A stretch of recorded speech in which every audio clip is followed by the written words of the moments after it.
Hey everyone, welcome to Loading Please Wait, episode 4.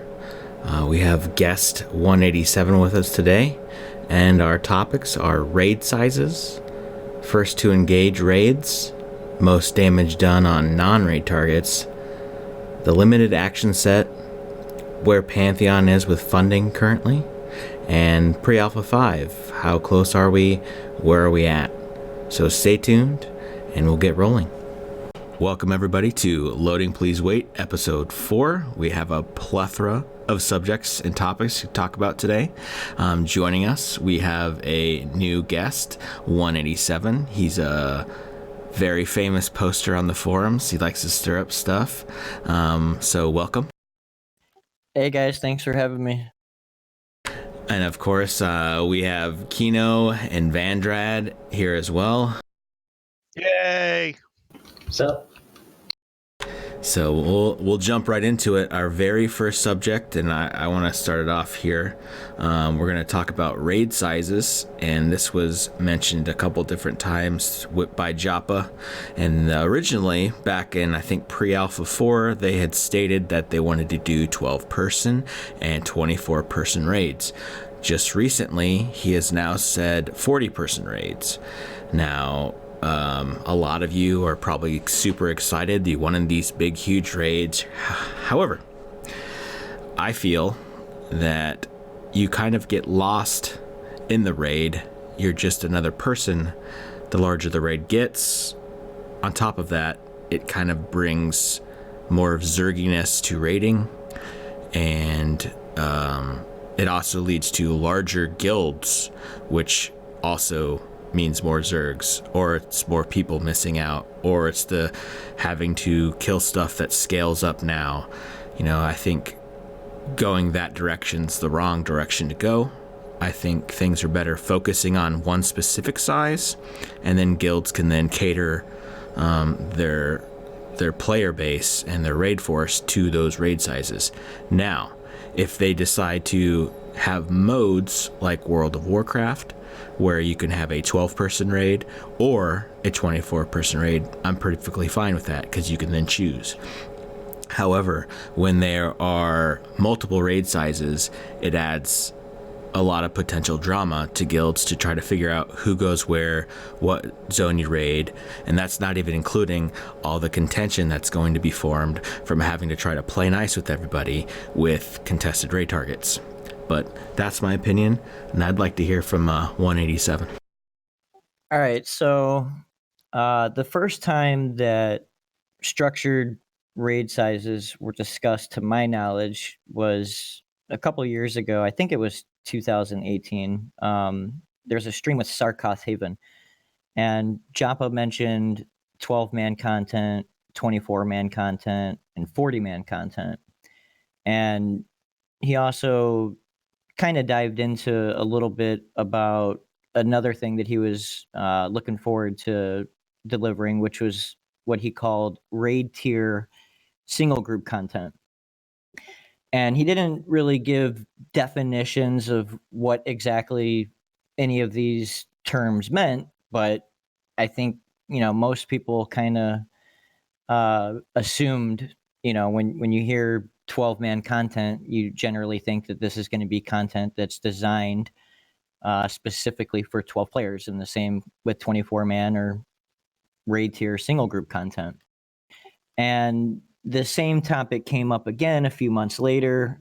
There was a follow-up stream with Alex Sensual, and Alex Sensual, he was a WoW streamer, and he brought up the same question from the stream with Sarkoth Haven and asked Joppa to kind of just, shed a little bit more light on what he meant with the 12-man content, 24-man content, and so on. And I believe one of the questions he asked specifically was whether or not there would be different versions of the same encounter. So if there was would there be a 12-man version of, Dragon X, and then also a 24-man version? Is that how it's going to work?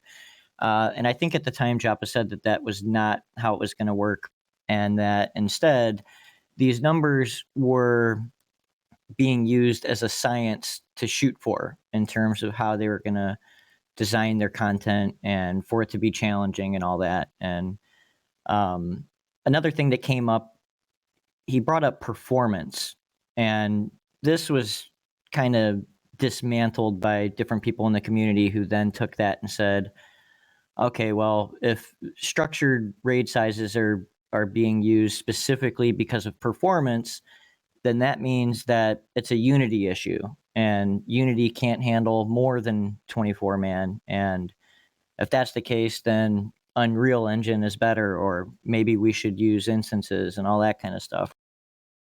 And I ended up sending out a tweet or something like that and basically asked for clarification on that, on what these distinctions meant. Are we getting these limited raid sizes because of Unity? Is it something to do with the engine and performance, or is it a design decision? And Joppa did confirm that the structured raid sizes it had nothing to do with like performance issues associated with the Unity engine. So I think that the writing has kind of been on the wall for a while as far as us seeing this kind of stuff anyway. I mean, just looking at the game tenets alone, they talk about challenge and earned accomplishments and shared experiences and all that kind of stuff. And if you don't have a structured raid size, then you can't really balance and tune your encounters to offer a real sense of challenge. I mean, I guess you could just, make things crazy powerful and just kind of let people do whatever they want, like EQ did, or EQOA, my first MMO. But if you don't limit the amount of people that can engage these encounters, then they're zergable. And that's a really easy way to let people trivialize your content. And I've seen it in EQOA, and it just made the raiding scene very undesirable, I guess, for anybody that spent a lot of time, that was serious about their progression and serious about raiding and overcoming challenges and all that, because it just became a game of throwing as many bodies as you could against these bosses until you beat them. And I've seen mechanics introduced in EQA, for example. Avatar of Fear, they had a mechanic that they implemented, an anti-Zerg mechanic, where if Avatar of Fear killed another player, he would heal for a percentage of his maximum health. So this prevented players from just being able to, throw 100 bodies at him, because as people die, he's just going to keep on healing. And unfortunately, that led to Zerging 2.0, because players figured out, okay, well, what if we send in 100 pet classes and no actual players die? It's just 100 different pets that just get, keep getting chain spawned over and over, and we kill it that way. And that strategy ended up working. And Avatar Fear, which was the most difficult mob in EQOA at that point in time, ended up being killed on multiple servers by this Zerg tactic that apparently migrated over from EQ. This is my first MMO. I had no idea what the Zerg term meant or anything like that, but there was people playing that game who had previously played EverQuest. And so by then, I think this was 2003, Zerging was already a known strategy or tactic, if that's what you want to call it. And unfortunately, it was abused, and people just trivialized the content. So I'm personally really happy that they're going with these structured grade sizes, just because it implies that there's going to be balance and margins, and there's not going to be room for error, and there's going to be more emphasis on teamwork, because when something's designed for 24 players and balanced that way, then everybody has a responsibility in that environment. And when people have responsibilities, it kind of highlights what they bring to the table in terms of teamwork and all that. And if somebody's not, doing what they need to do, then you're not going to be able to succeed. And that right there is something that I enjoy, as I have a lot of experience leading raids and strategizing and doing all that, and being able to overcome these tight windows, where there's little room for error, and finding ways to squeeze every bit of efficiency and synergy out of your team and all that to beat something. Those are the what raiding is all about for me. And you can get that in an open world game. You don't need instancing.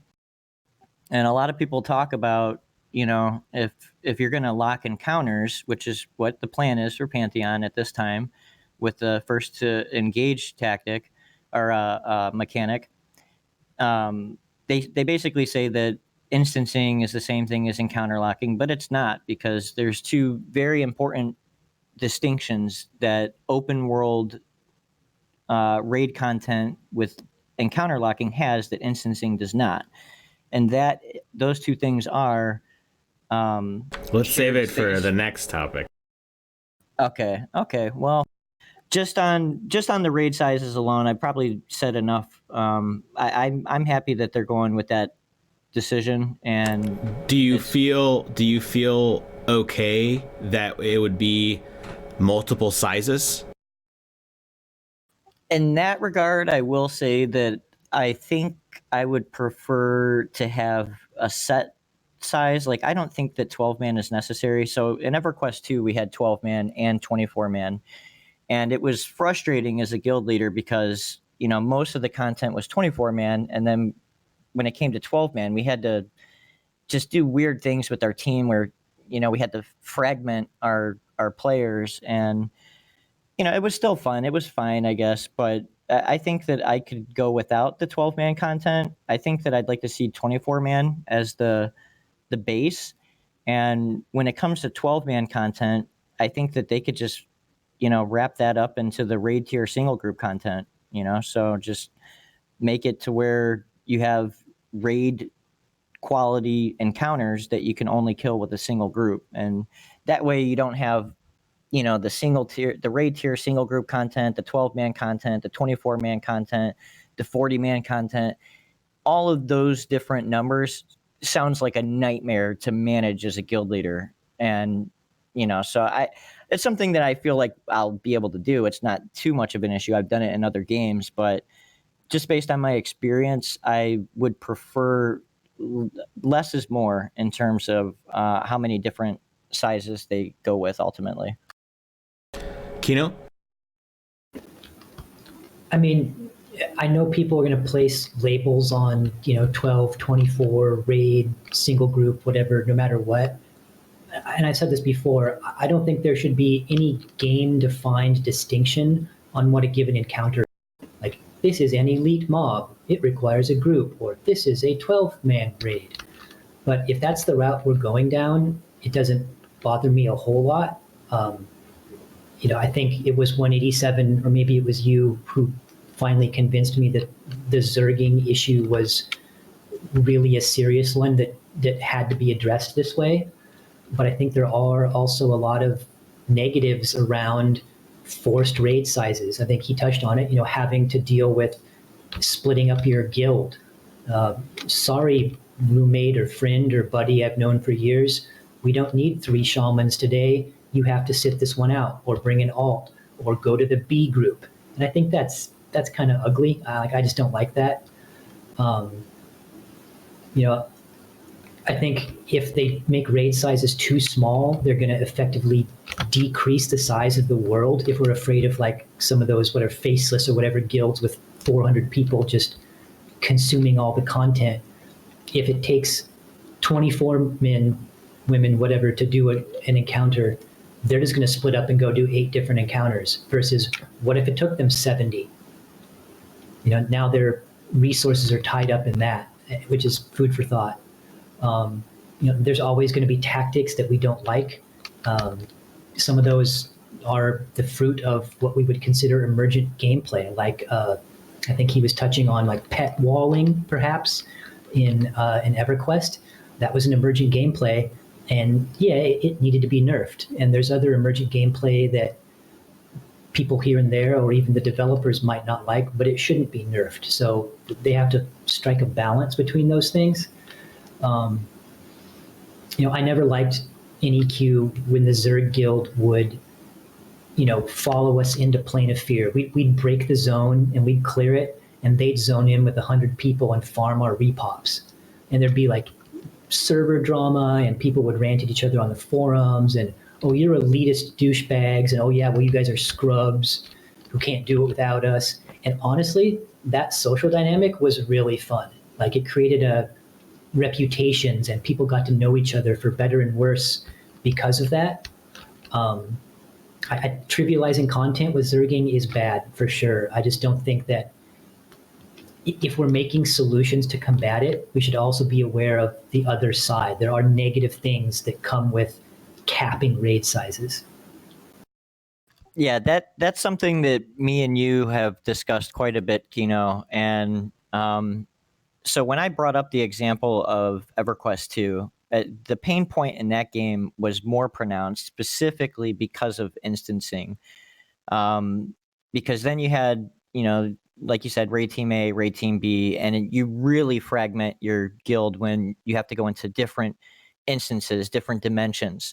Now, it's a different dynamic when you have different raid size bosses in the open world, because you're not fragmenting your players the same way. And so the example I gave you of what I think would be, taking the points that you made into consideration and finding a way to have these structured raid sizes without realizing that pain point as much would be, you can lock the encounters to the raid that engages it, but because you're in the open world rather than an instance, your other team members and guild members, they still have an impact on the world. And there's a variety of ways that they can still interact and be a benefit to your raid team. So just a couple basic examples are, if you're in an open world zone and your raid team engages a dragon or whatever, and you have a separate team, that can't engage that because, the initial raid team is already at the cap.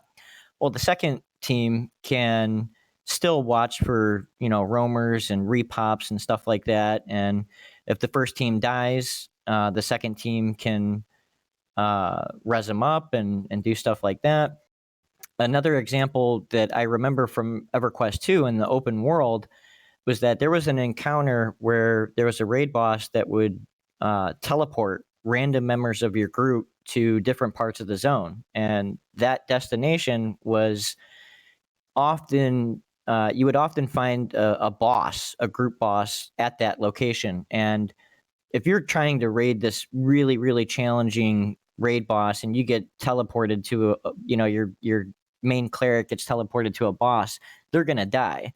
So one of the emergent things that happened in EverQuest 2 was that we brought outside assistance outside of our main raid team, and we had people go clear all of those different teleport locations so that when our, people from our raid team got teleported there, they weren't going to be ambushed by a boss waiting for them. So there are ways to, allow a guild to have multiple teams and all that to still interact and still engage and help each other in the open world. And that's something that I'm interested in. So when it comes to instancing, you completely lose that. So I'm not a fan of instancing at all. I think that brings on many different problems that don't necessarily have to come to fruition when you have that open world dynamic where they can still interact with the world itself. It's not just the encounter that matters. It's everything going on in the world around it as well. All right, Vandrad, why don't you tell us what you think? Yeah, so I like defined raid sizes. I think it's easier to develop content and design it when you know exactly how many players people are going to throw at it.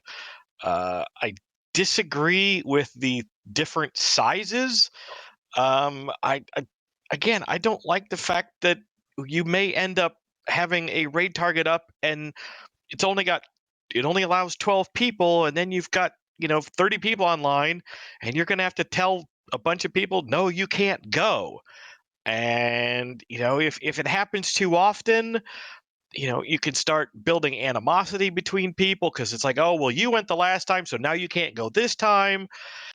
That's just going to be a nightmare to deal with. And, interpersonal relationships are already difficult enough in, in guilds, and telling people to sit down or not go is just going to exacerbate that problem. I know that he did mention scaling. I will remain skeptical at this time that they will actually be able to pull that off. But if they do, then if it does scale, then why bother even having, a minimum? Just say, 40 and then take however many you want. Shouldn't really matter then if the system allows for scaling. My thing is, if you set one size, you can build your guild around it, and you're just not going to have to deal with the problems of telling people they're going to have to sit aside. I agree. And let's do a quick fire real quick. I'm just curious if you guys had to pick a specific size starting from single group only all the way up to 40 plus people, where would you decide on that fixed point? Me personally, I'm a fan of small group stuff. I would prefer kind of Karazhan and WoW is my favorite zone for raiding because it was so tight knit and it was so intense at the initial launch. But I think somewhere between 12 and 24, maybe like that 18, you get that 3 groups. I think that would probably be the 18 person would probably be my sweet spot. It's bigger than 2, but it's not, it's not creeping up on who's who in the raid at that point. So let's go, Vandrad. What do you think? I'm going to go the opposite of you. I want it larger. I want 48 or 42, some multiple of 6. I just don't. Personally, to me, a raid is supposed to be something that, is. I hate using the word epic in scale, but that's about the best way I can describe it.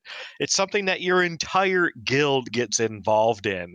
And if it doesn't feel like something that is much larger than yourself, then to me it's just not interesting. It just devolves into, oh, this is just slightly different group content. No, I want big. So 42 to 48. Kino?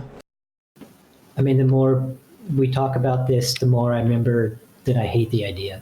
I don't think there should be raid limits at all. 40.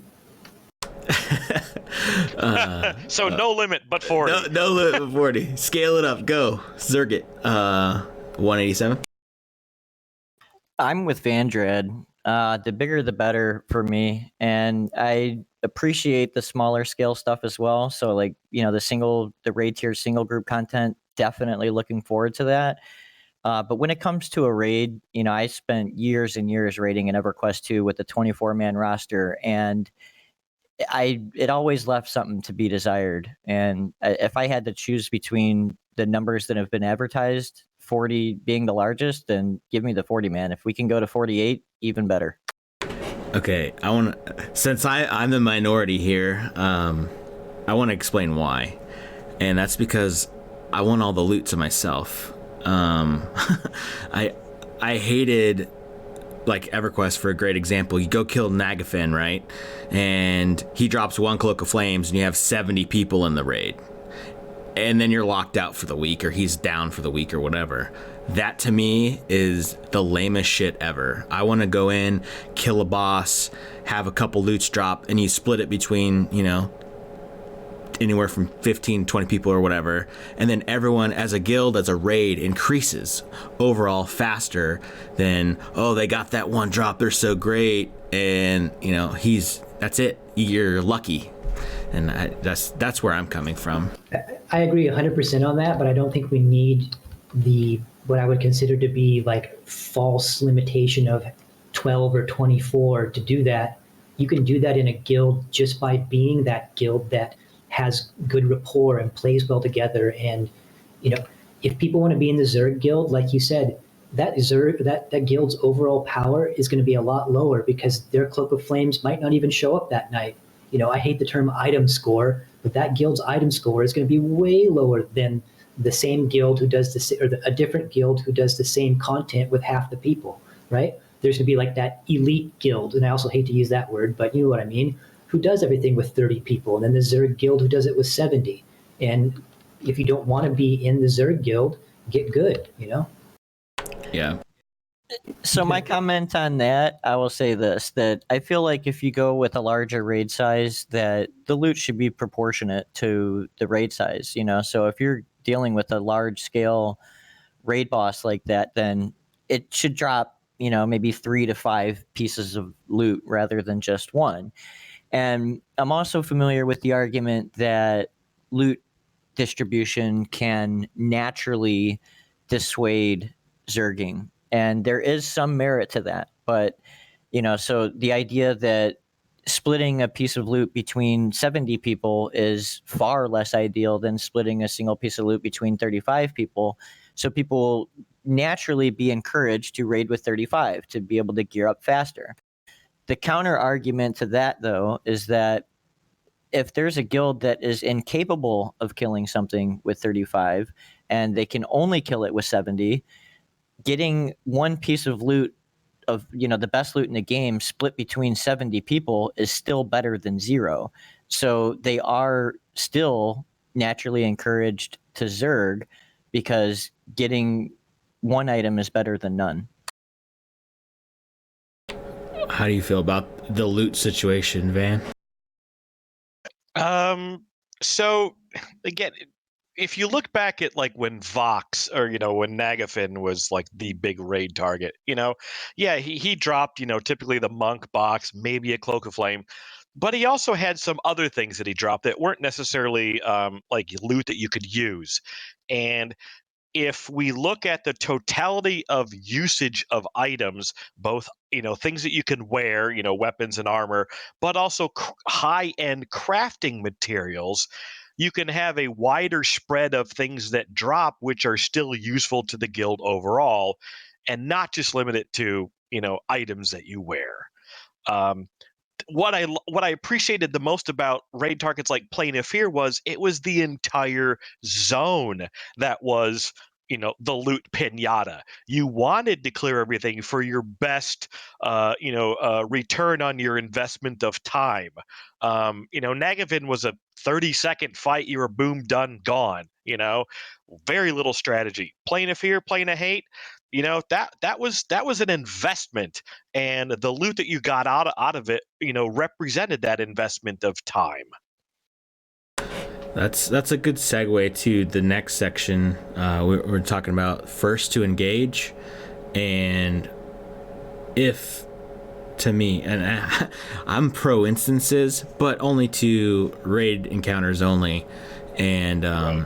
I'm afraid that it also first to engage. And 187 even said it, where there's going to be multiple raid teams and they can be outside helping. Well, if another guild's engaged, and Joppa said, you know, no one else can damage the mobs or whatever, but what about healing? You know, what if you have a second raid team sitting outside, you know, healing all the tanks or all the groups or all the other people? Because that's not touching the mob. You know, are they gonna? How do those players get affected? Are they locked out too? They can't be touched by anyone outside the raid. That's just kind of, I don't know. It's pushing the envelope towards zerging. Plus, I want to be able to tell my guild, okay, guys, we're gonna raid these 2 days, these 3 days a week at 7 o'clock. Be there, be square, whatever. When you have all these contested targets, that's not possible at all. 0. And play nice policy would be nice if that solved that, you know, if the respawn timers were fine and everyone could schedule their raids in between, but it's just not going to work like that when you have, you know, 10 guilds. You know, if you have 10 guilds all trying to, you know, raid, most people all raid in a certain window, and it's just not, unless you have 40, you know, raid targets, you just can't share enough. And then you get into the fact like Zerg guilds where they have those multiple raid teams, and you send one raid team to go kill one boss, another raid team to go kill another boss, and they don't need to play nice at all because they're self-sufficient. And I think it doesn't have to be instances, but first to engage, to me, locking the mobs out, that's something you would do on like a single group thing. You know, you engage, it's locked, you guys get the loot, whatever, you can't get chaosed. That's what it looks like to me. For a raid, it's something I want to schedule. I want to enjoy it with my guild. I don't want to have to worry about the wild, wild west. Yeah, I just wish there would be another solution. Like I said, it doesn't have to be instinct. Maybe ghosting, spawn mobs, something that can really encompass, you know, a non-toxic raiding atmosphere. That's what I want. So with that, let's go to 187. What do you think? Well, you brought up first to engage and how that plays into everything you mentioned. And the interesting thing about kill credit when it comes to this is between FTE and, you know, most damage done, it's not necessarily, you know, a matter of sharing content with people. As far as I'm concerned, the main incentive to first to engage is making it to where players have to defeat content from 100 to 0. You have the full burden. And if I'm not mistaken, Joppa did say that you would be locked out. So it's not just other people couldn't damage the boss. The team that's engaged with that boss also cannot be healed either. You know, that's the whole point of locking the encounter, is to mitigate the type of behavior that players will do and trivialize the content. So you limit the amount of people that can attack the mob, and you limit how other people can interact with those players while they are engaged with the mob. So at that point, it becomes a matter of, you know, in terms of competition, which team can beat the content first from 100 to 0. And I've seen standoffs in open world games where, you know, teams can take turns, and when content's challenging, right? When you can't zerg it, and, you know, these raid bosses are more than just a loot pinata that dies in 30 seconds as an inevitability. The raid bosses are challenging, and teams can spend hours and days and weeks, you know, just trying to learn the encounter and beat it. And when you have multiple teams vying for that same resource, it just, you got to take turns, and you got to see who can beat it legit first. And so again, when it comes to FTE and MDD, first to engage is ideal specifically because of the encounter locking. That's the most important distinction for me, because it just preserves the integrity of the content itself. Now, as far as, you know, wanting to schedule your raids and, you know, that kind of stuff, and all the content being contested, I'm pretty sure me and you have talked about this a little bit, because one of the solutions that you mentioned, you know, instancing or ghosting. As it turns out, Vanguard discovered the solution to this problem many years ago, and you can allow guilds to schedule content in the open world without phasing or sharding or instancing or any of that crap. All you have to do is you pick and choose which content you want to be contested and which content you want to be accessible. And if you want a certain raid boss to be accessible or schedulable, you know, for a guild, then you assign a lockout timer on it and a respawn timer that's much lower. So for example, you have green raid dragon, and this raid dragon, if you kill it, everybody in that raid has a 1 week lockout or a 5-day lockout, whatever the case may be. But then that dragon respawns much sooner than that. And you can control that button, you know, and to whatever number you want. It could respawn 5 minutes later. It can respawn 2 hours later, 8 hours later, 24 hours later, whatever. So you can make it completely accessible. You can make it semi-contested, or you can make it fully contested. And what if, though, you can do that for every mob? In that scenario, like, okay, you have 60 people in your guild. It's a 24-person raid mob. You can almost form 3 raid groups for it, and it's on, you know, say 24-hour respawn, and you get a week lockout. They can essentially kill it 3 times just in one guild before anyone else, and by the time anyone else gets to it, their lockout's up. Repeat. Yes. And so that's where it comes down to making that decision. How do you want content to be accessible, or do you want it to be contested, or do you want it to be somewhere in the middle? So if they went with the decision to make a 24-hour respawn, then absolutely it does create that situation where a very large guild could potentially farm, that encounter and get every single respawn during that 7-day period within their guild and different teams. That is a possibility. So, but that would be a design choice, an intentional design choice. This encounter is semi-contested. That's why we're putting a 24-hour respawn on it with a 5-day lockout. This means that 5 teams are going to get it. Whether that's one guild or 5 guilds or alliances or whatever, that's just up to the players to figure out. It's a contested mob. The players just need to deal with that. Now, the other side of it though is that you can have an encounter with 2-hour respawn. Now is there going to be one guild that can farm 100 versions of that during the week? I mean, you got to have a lot of players for that. So then it's still contested, but it's semi-contested, because it's like, if you miss out, it's going to respawn in a couple hours. Like, you could literally go for that target again tonight. And if that amount of semi-contested factor is too much or undesirable, if that doesn't work the way that they would want it to, then you could make it a 5-minute respawn. You just make the thing totally 100% accessible, where you make a big part of the challenge just getting to it, right? So you say, here's Blue Ray Dragon. We're going to put that at the bottom of this dungeon. It's a real pain to get to. Takes a long time to get to. And if you kill this dragon, you get a 5-day lockout, and it respawns 5 minutes later.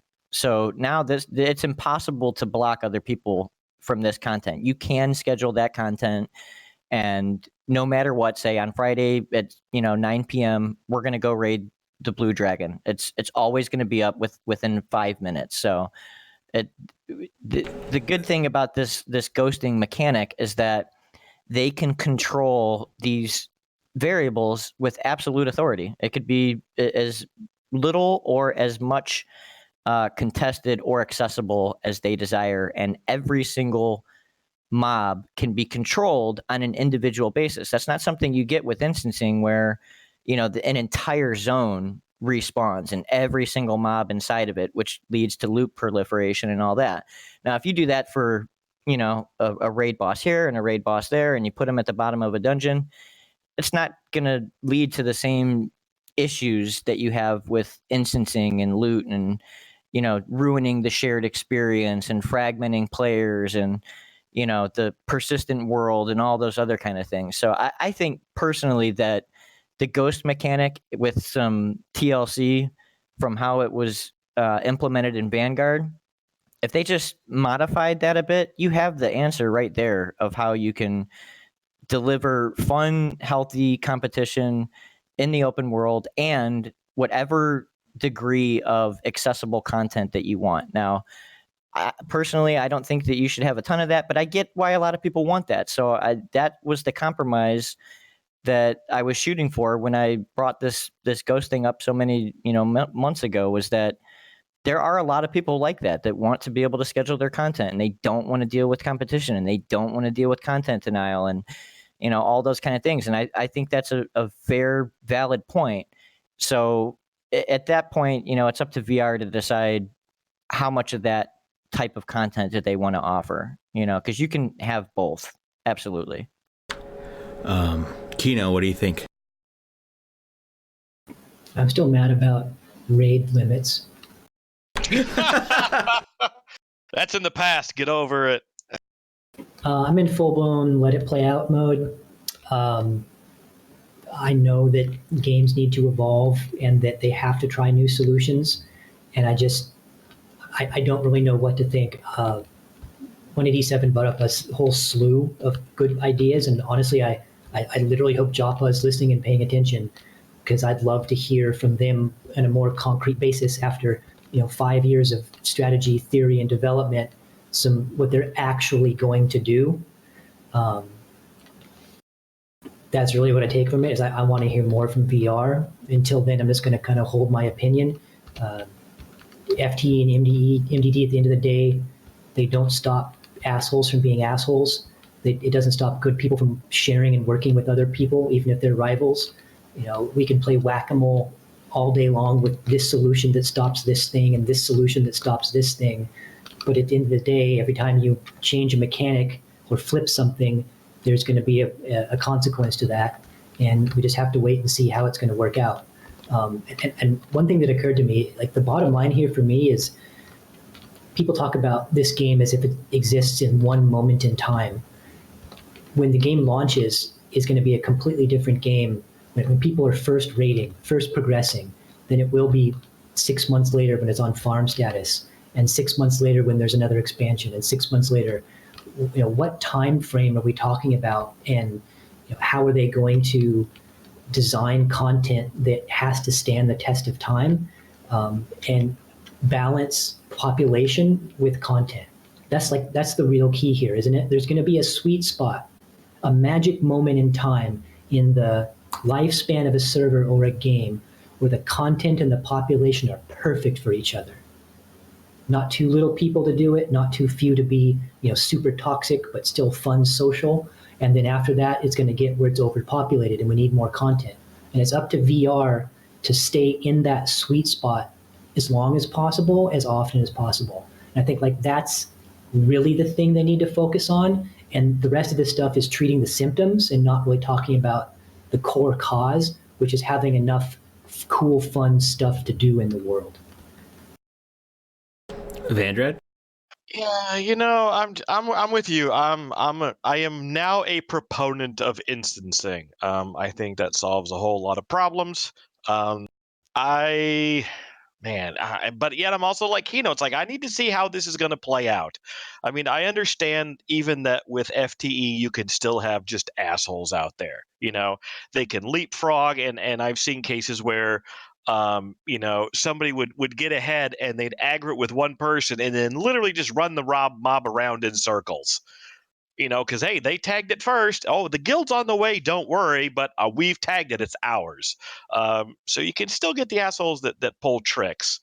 Um, I, yeah, I need to see what they're gonna do, and they've got to be thinking about this approach already. And this is one of those ideas that I think should have been locked down in the very, very beginning. Yep. Exactly what their approach is going to be, because so much of the game is hinges upon this this particular design choice, and I don't think it's something that you can just patch in or design at the last minute to say, oh well, we're going to take this route. They really need to come down on this issue, one side or the other, and make a definitive statement. This is how it's going to be, and this is the mechanic we're going to use to stop whatever attitude or approach or gameplay that they want to, they don't want people to engage in. But I just need to see how it's going to pan out first. I will say real quick that I think that ghosting is potentially going to be a solution that ends up happening. I think Joppa actually did mention ghosting, maybe briefly, in that recent developer roundtable. But this is definitely a topic I've been following for years. And if you've seen my posts on the forums, I mean, I have novels and novels about this topic and why I thought FTE was ideal compared to MDD, not just based on challenge and the integrity of content, but also for the ghosting mechanic itself, because Vanguard used FTE. And you can't... MDD adds variables to the equation that were not there in Vanguard. And the ghosting mechanic just doesn't work the same way with MDD, with how lockouts work, because then, it can end up being a griefing tool where, you can, let's say a team is engaged with a dragon and then, your team comes in and does more damage and gets the kill, but then the team that initially engaged it also gets the lockout because they contributed towards it. There's just no way to use the ghosting feature in an MDD system. So that's a big reason why I'm happy that they're going with FTE, because I feel like they probably have been paying attention to the feedback, because I know I've messaged Joppa quite a bit about this, and I've posted and sent emails, and who knows what. This is a topic that Joppa mentioned in a stream with Lassus years ago, where he said that getting this open world dynamic right is arguably one of the most important challenges that Pantheon faces, because he even said recently that it could ultimately spell their undoing if they do not get this right. It could. Absolutely. And, so as somebody who's been following this topic and theory crafting and debating and going back and forth, I feel like the ghosting mechanic, I really do think that it could work and maybe used alongside with some other stuff as well. But ultimately, I think that it delivers that sweet spot without resorting to instancing, which I think is a very important goal for VR. They do not want to resort to instancing. Maybe it's something that happens, but it's not necessary. And I feel like Vanguard is a precedent that speaks to that. Like, you don't need instancing to have accessible content. Now, the way that ghosting worked in Vanguard, I don't think that was ideal. I think that, that there was the foundation of the system was there, and there's some things to take from that and build upon. But just taking what the core of that system and then modifying it to make it work for Pantheon, and just looking at each individual encounter on an individual basis, I think that you can ultimately get whatever outcome you want, when it comes to contested and accessible content in the open world. I just don't see how it could get any better than that. I would say that opposite or opposing of instancing with ghosting, I mean, if it is super controllable and you can have progression mobs have that 5-minute respawn or have that 10-minute respawn, and you can still schedule your guilds, that's when the play nice policy might actually work, because you're contesting over 10 minutes versus a week. It's a lot different ball game essentially when it comes to time frames. So I would be on board with that feature. Like I said, it doesn't have to be instant ghosting. I'm perfectly fine with ghosting as long as it's still accessible. To transition, we also have most damage done. That has been talked about for single group content. For me, I had a smile from ear to ear, because that lets me steamroll groups, mobs, NPCs, named whatever, and good players will always benefit more. It sounds really bad, it's really elitist to say that, but I mean, that's kind of, if they want to have these old school games, that was part of it. I mean, if they want to change their dynamic and have raids be FTE and have single group content be FTE, that's fine. WoW did it, whatever. But I was also kind of happy when they said most damage done for single group stuff. And I want to hear what you think, Vandrad. I'm a big fan of most damage done when it comes to group content. People say, "Oh, people are going to kill steal." God, I played EverQuest for near 10 years, and I can count on one hand the times that somebody actually tried to kill steal group level content from me. I don't know who it happened to. When people say it happened all the time, I don't know who those people are, but I was never one of them. I was doing it to people. But again, I never had people do it to me, and I don't think that I ever really went out of my way to do it to somebody else. Now, there were times, yes, where we're running through a dungeon to get to our camp spot, and, we had to leapfrog a group that was camping in the hallway or whatever. And if stuff was in our way, yeah, we killed it because we needed to get past it. Now, they would say we stole their mobs, and I would say no, because it wasn't being attacked. You were doing nothing to it. Yes, you intended to kill it, but you weren't currently engaged. Yeah, I don't really care if it's most damage done. I'm fine with it. It's not going to affect me either way. I'm going to deal with it. If I need to kill steal for some odd reason, if somebody's trying to kill steal for me, well, I'll just do more damage. My thing is, if you want to avoid being killed, having somebody actively try to take a mob from you that you are actively engaging, you know what? Just go all out, try harder. The mob's going to respawn. Don't sweat it.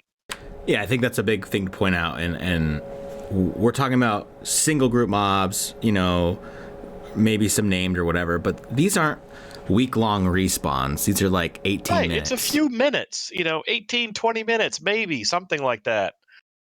Deal with it. Kino? I would say to the people that think MDD is going to promote or make kill stealing worse, that they should probably think long and hard about FTE in those same situations. FTE, as 187 talked about, with how it pairs with ghosting mechanic and perhaps higher level content, makes a lot of sense. But when somebody can just come in and you've worked your way down to the bottom of a difficult area and you're waiting for that, you've been there for 4 hours clearing this placeholder and it finally spawns and you're meting up from your last buff and somebody comes in and pings it and it's theirs now and your full group can't do anything about it. That is, to me, way worse than somebody coming in and actually trying to contest. There is no contest anymore with FTE. It's over. It's just theirs. You have to hope that they wipe and you can get what you quote unquote deserve. So I think the people from like EQ, particularly like Vandrad said, if 100 people have horror stories about kill stealing, I bet 95 of them are lying, or just exaggerating so terribly to the point that is effectively a lie. Because I have something like, oh God, I don't even want to say, like 3,000 or 4,000 hours played in EverQuest, and that's like 2 years played in EverQuest. Played 2 years, and I can count on one hand the number of times I've seen like genuine kill stealing contention over a named mob. Because people are leveling up, they want their EXP mobs, but it's going to respawn in 6 minutes, like you guys said, or whatever. What we're really talking about here is the frenzied ghoul has spawned, or whatever. When that gets kill stolen, that's a big deal. And I think FTE actually makes that easier to happen.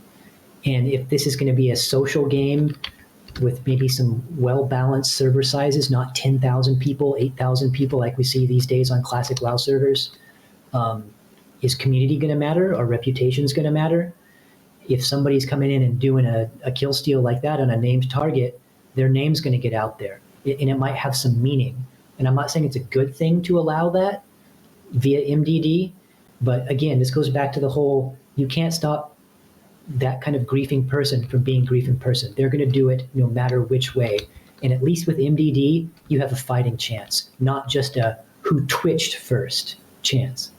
Yep, exactly. I think another thing to point out is these are like a single spawn.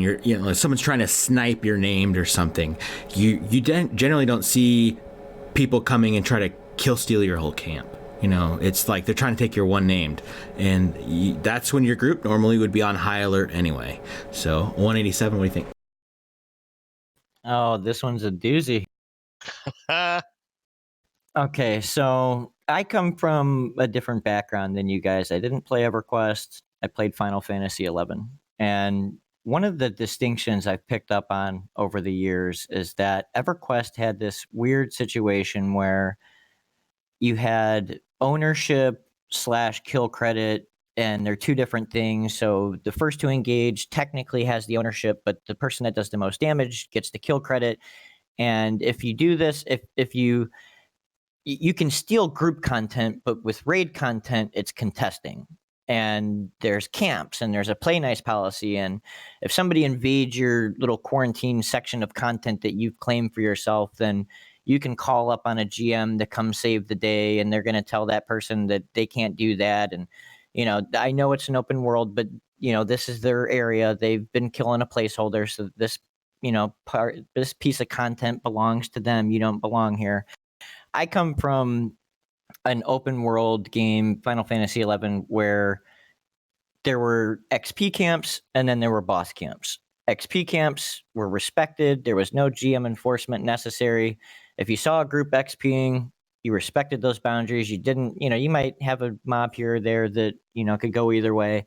But for the most part, players just organically respected the boundaries of an XP camp.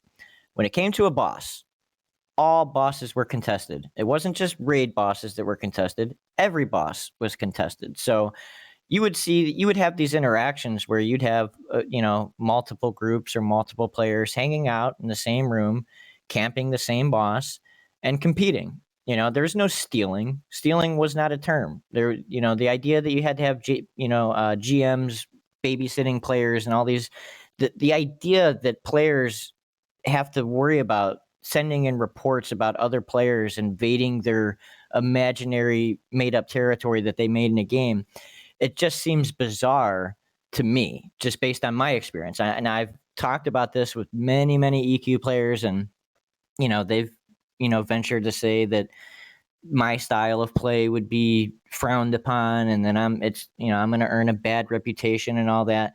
Well, we'll see, right? Because based on what I've seen from official communications from VR, kill stealing is not a reportable offense, or at least that's the plan. The plan is that kill stealing is not a reportable offense in Pantheon. Maybe that has something to do with the fact that they don't want to have to staff a massive amount of GMs that have to babysit players, and they want to give players freedom, and they want fun, healthy competition to be a thing, just like it was in Final Fantasy XI. And, so when it comes to MDD specifically on this topic, I think that, it's not just the competition aspect. I think that FTE is ideal in every way simply because it requires people to beat content from 100 to 0. MDD is literally zerging. If you have two groups contesting the same boss that's designed for one group, then at best you get half of an encounter, and then whoever did a little bit more damage gets the full rewards.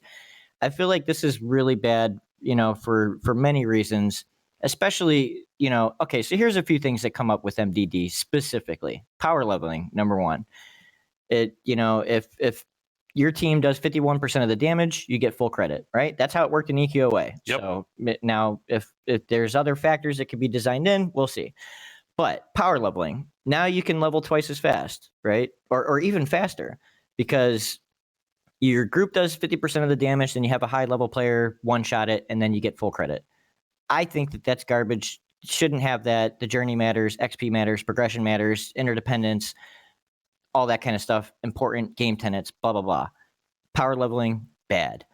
Next thing with MDD, trivial loot code comes up, because now you have a situation where, let's say you're a level 20 cleric and you're in a dungeon and you're trying to solo something. And keep in mind again, kill stealing is not a reportable offense. Now, you're this level 20 cleric and you engage a boss and you get it down to 70%, and it looks like you're on the way to doing it and your resources are fine and you've been fighting it for a minute. It's really slow, but you think you got a chance to kill this thing. And keep in mind, I know this is a group-centric game and a level 20 cleric shouldn't be soloing a boss, but so let's say it's like a level 10 boss or whatever. Anyways, he gets it down to 70%. Then a much higher level player comes by and finishes it off and gets full credit. That really sucks for, non-damage classes that, or groups, even when you form a group and the composition you go with. If kill stealing is not a reportable offense and camps are not recognized and enforced by GMs, that's something that happened in EQ. I'm under the impression that it's not going to happen in Pantheon. I am under the impression that fun, healthy competition is desired. Joppa said many times that resources can and will be hotly contested. So I just think that I don't like MDD because, you don't have to defeat an encounter from 100 to 0. It allows power leveling. It's a catalyst that leads to potentially trivial loot code, because now you have that situation where, the high level players can go in and wreak havoc in lower level zones, and clearly lower level players aren't going to be fans of that. So what's going to happen? Do you maybe change your stance and make it to where kill stealing is recognized and is a reportable offense? Or do you add a different mechanic like trivial loot code, where if you are higher level than the mob, it grays out and you cannot get rewards from it? I think both of those things are bad. I think they're both awful. And I just prefer FTE. I'd like to see it consistent. I feel like you should have the burden should be placed squarely on the shoulders of PvE. When you set up your hotbar, when you set up your gear, when you set up your group composition, You should be focused on defeating content from 100 to 0.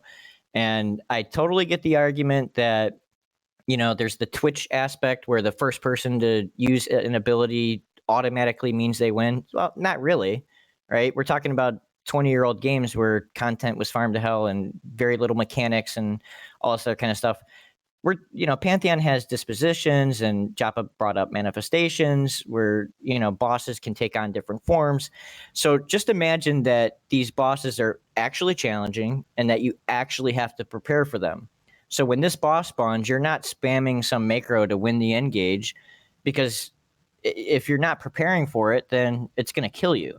Like, that's how it worked in EverQuest 2. People weren't spamming macros to win engages because, there was a preparation phase. You had to pre-ward and use aggro modifiers and position and do all, we had 15-second countdowns before we engaged any boss, just because there was that you really needed to be focused and you really needed the time and line up your abilities just to survive that initial barrage of what that mob could do to you. So like the other example you gave earlier, Vandrad, where, a single player could engage a boss and then kite it around for extended periods of time. I mean, sure, that was a thing, in other games or whatever, but that doesn't have to be a thing in Pantheon. Yeah, we can hope that it's not going to be a thing. It shouldn't be. Yeah, absolutely. That's cheese play. Think about it. Like, one person can kite around a boss. Like, what?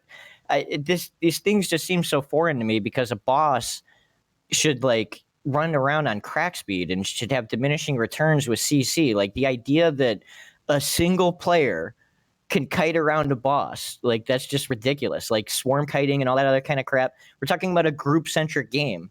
If it's truly a group-centric game, then single players have no business kiting around raid bosses, particularly, or at-level group bosses. And they eventually introduced a mechanic in EQ1 that mobs would summon. So once they're damaged, if you started running away, they'd say like, "Oh yeah, really? Come back here. You will not evade me." Yep, you will not evade me. One thing I want to point out too is VR's stance on this and GM's petition and kill stealing and camp and all that. The answer always kind of seems to be, well, your reputation's gonna matter. You don't want to. You might not get a group next time. But when I first started playing EQ and I started getting better at it, and I was younger, I was a fucking dick, man. And I did whatever I want whenever I wanted, and I had zero repercussions. Like, it didn't matter. And everyone talked about EQ's reputation and it was important. No, it didn't matter. And especially when you have your own guild and your own guild mates and you group with them anyway, server-wide reputation doesn't really matter. Maybe you'll get a bad rep for your guild or something, but are you raiding with those other guilds? I mean, no, you're not. And yeah, so in the early days of gaming, everybody came in as an individual, and in those early levels, if you were a dick, to a lot of people, yeah, your local reputation was harmed, because you had limited places that you could go at level, 2 through 10 or 15 or whatever. You were seeing those same people over and over again. But these days, people come in as part of entire guilds that have been together for 5, 10, 15 years or more. They're going to be wholly self-sufficient. They don't need anybody else. So who cares if somebody else doesn't like what you did? I'm not going to group with you. I don't really care. You can't stop me. You got it. What do you think? Do you have an opinion on that? Reputation only cares if you care about it. If other people don't, yeah. I would say again, 187, great points. The 1 to 100 point or 100 to 1 point is great. I appreciate that logic a lot. I think it's a great point for FTE.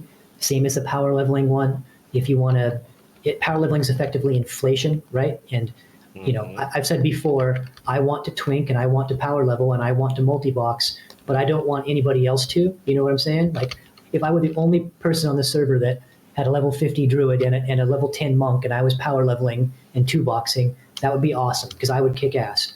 but I understand why it's bad for the server, bad for the game in general.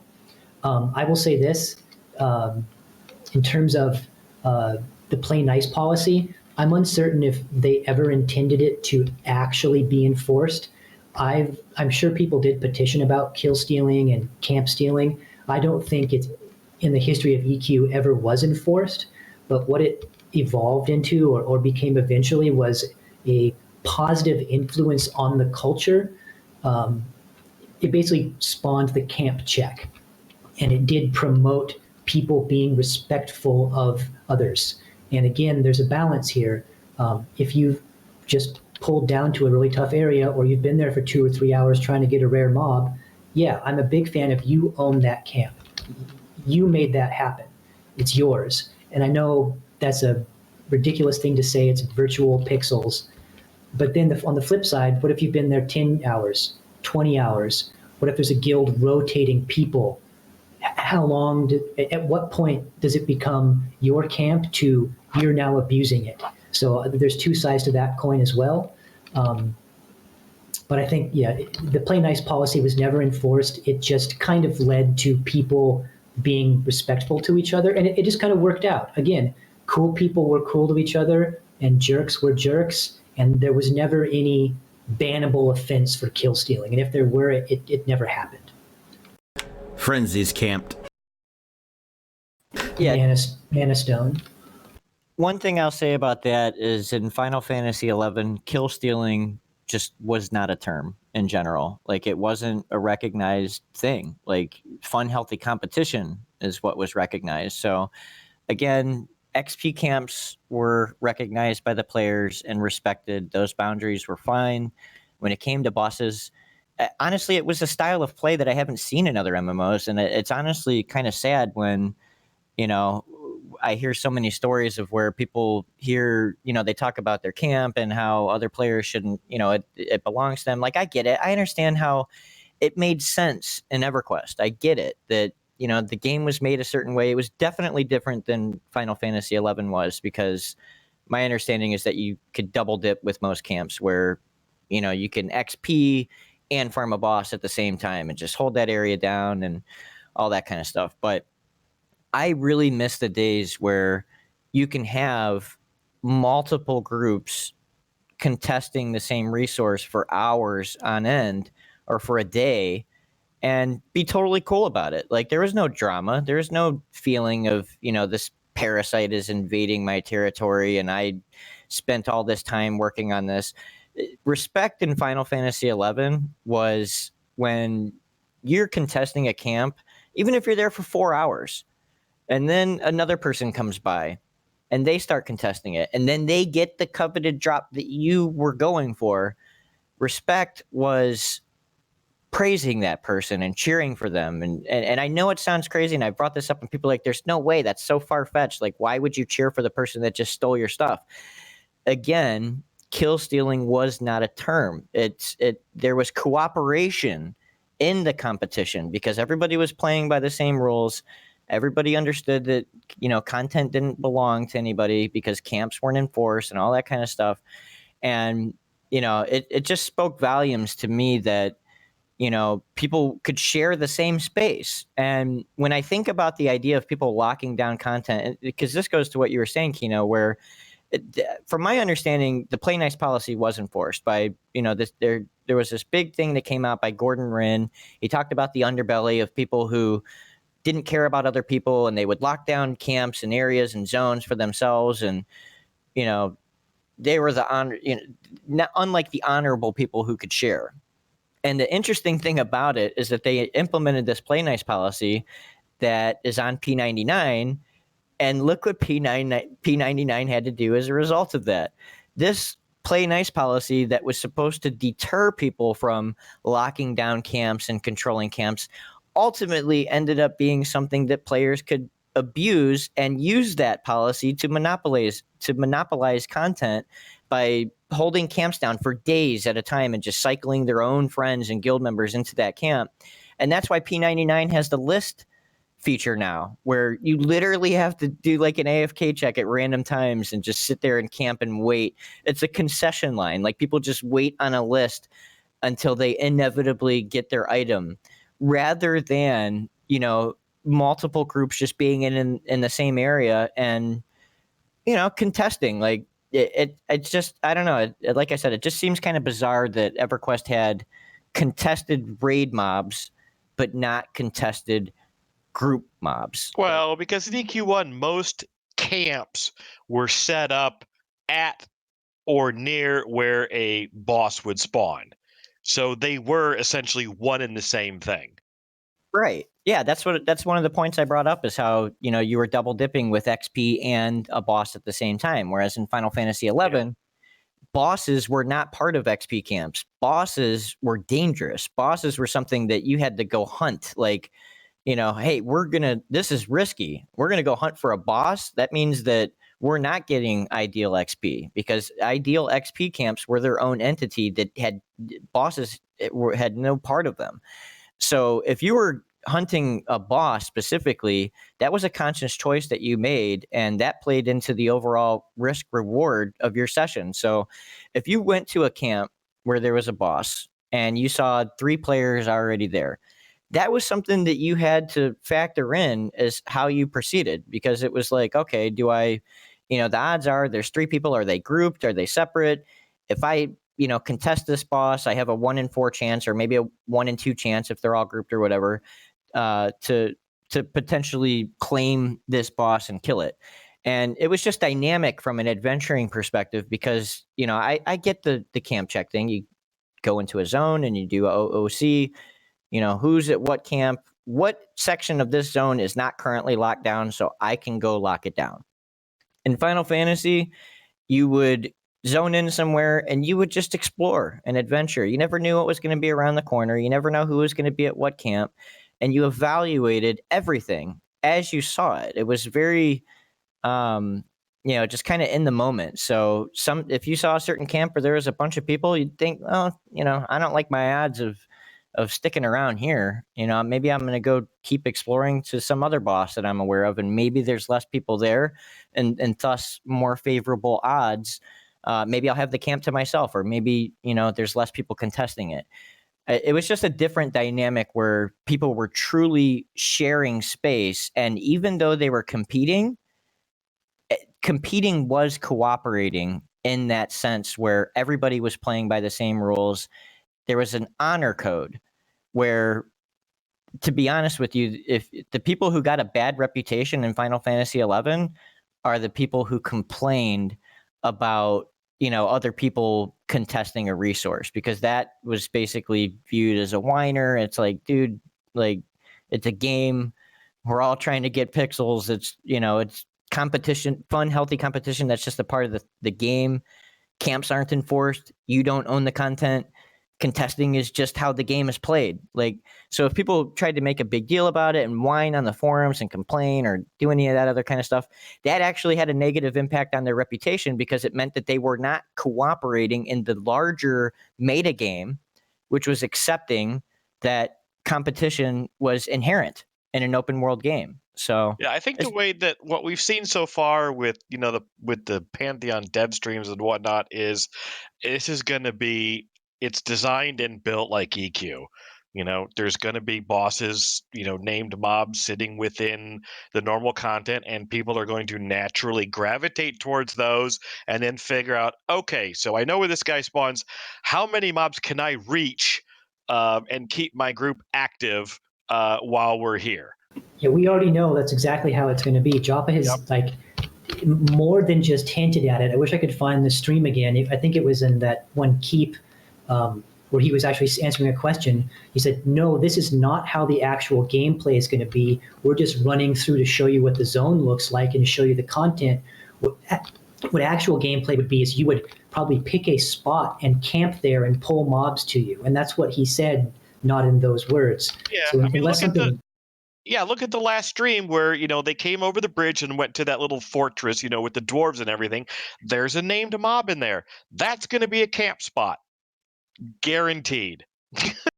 To me, that just seems like a missed opportunity, that you would have, you know, boss camps and XP camps share the same space. Like, But it's not the boss. This is a semantic issue, maybe at this point. It's a named mob. The Froglock bartender, the Froglock king, the Froglock squire. They drop different loot than like the random Froglocks around the area. And if you want that specific item, you go and you camp it.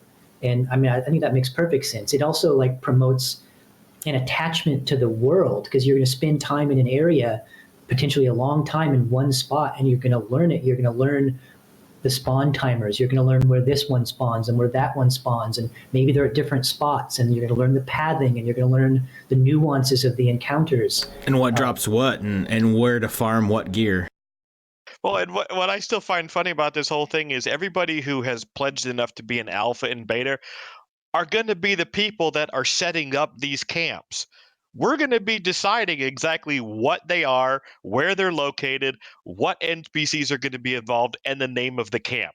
So by the time this game is released, everybody else is going to have to adjust to what we have decided it's going to be.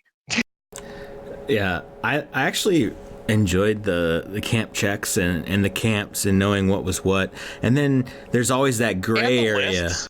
Yeah, and the list. Oh, can I get on list for Frenzy? Oh, yeah, you're number 6, you know.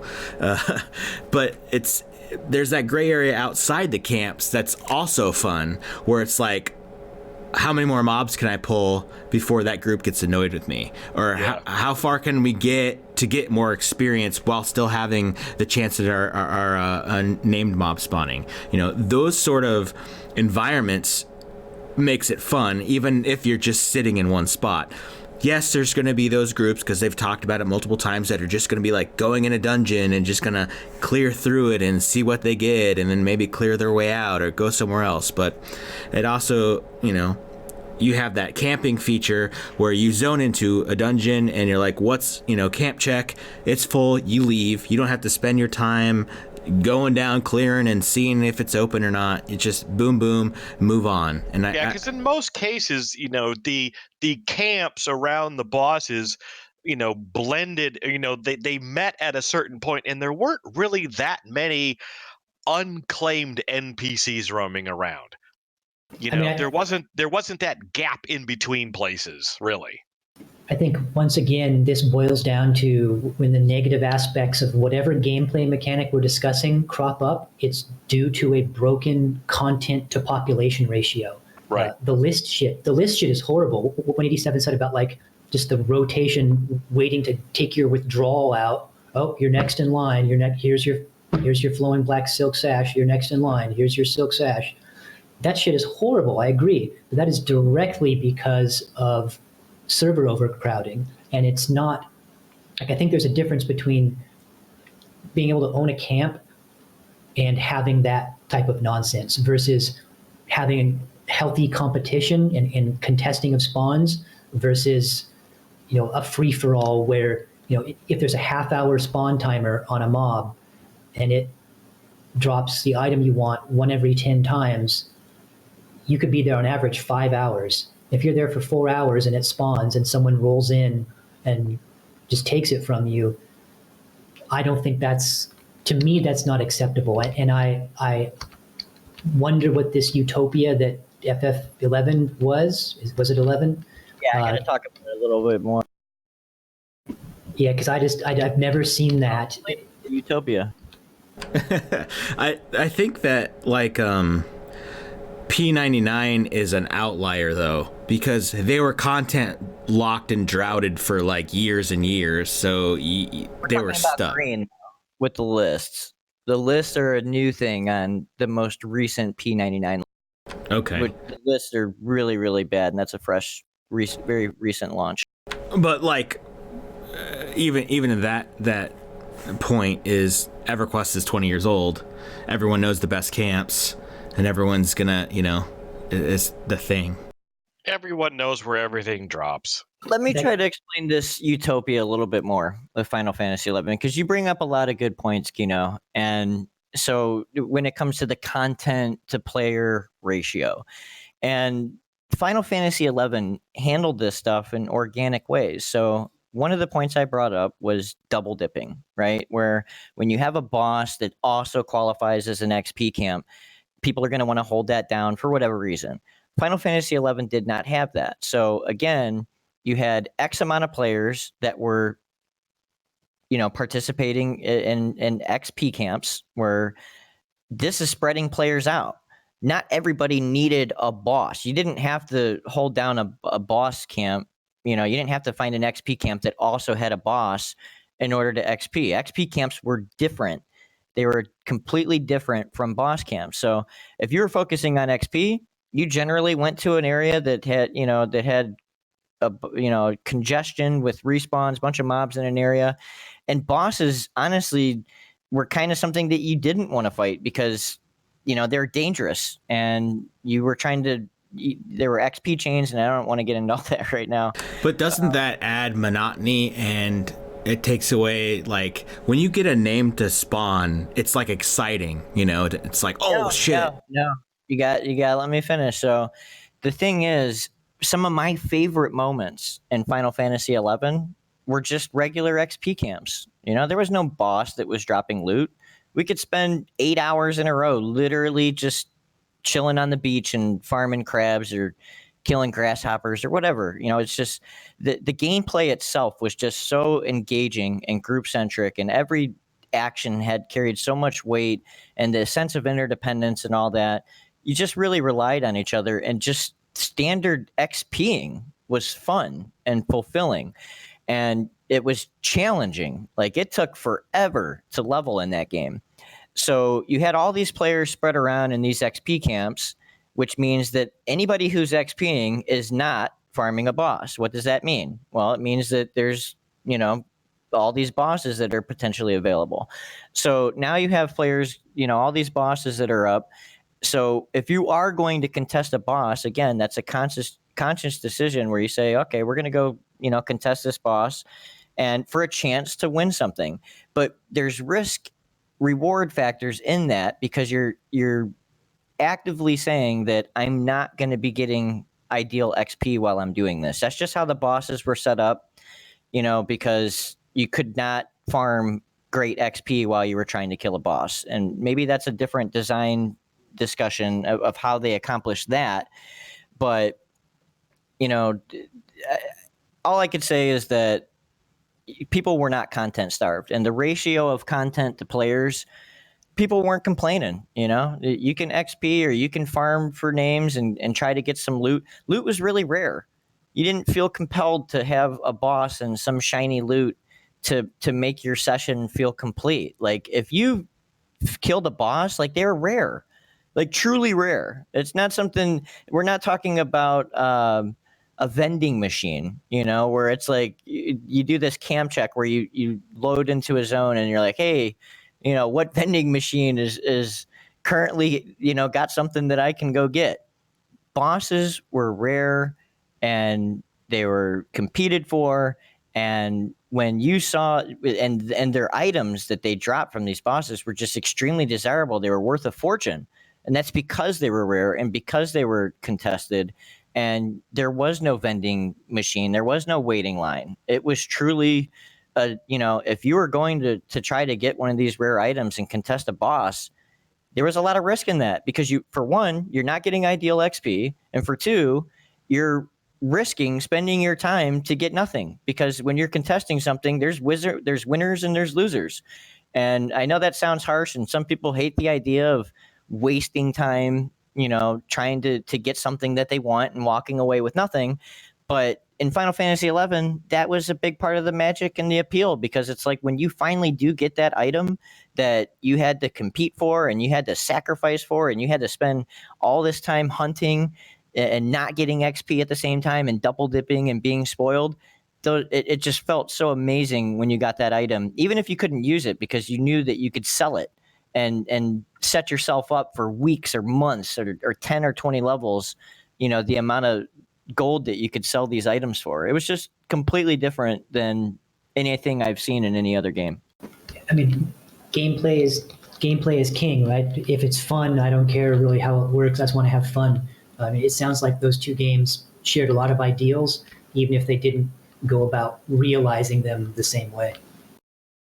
And I think, like, if you look at Pantheon as well, when you talk about Final Fantasy there, it sounds like there's tons of like places and content to level in, and then there's other content to do bosses, and then there's like raids, right? Well, I don't think Pantheon could make that much content with the size of their team to try to pull something like that off. Plus, I think you're in the minority at 187 when you don't necessarily like that chance at having the named mob and having those camps, and because coming from the background of us and Pantheon itself, and even Joppa was a huge EQ player too, that was exciting and fun, and it kind of added a little flavor to just grinding. What was exciting? Killing in camps and getting a rare to spawn and getting the loot, and if no one could use it, then maybe selling it. Compared to Final Fantasy, though, that's what I'm saying. Well, yeah, I guess.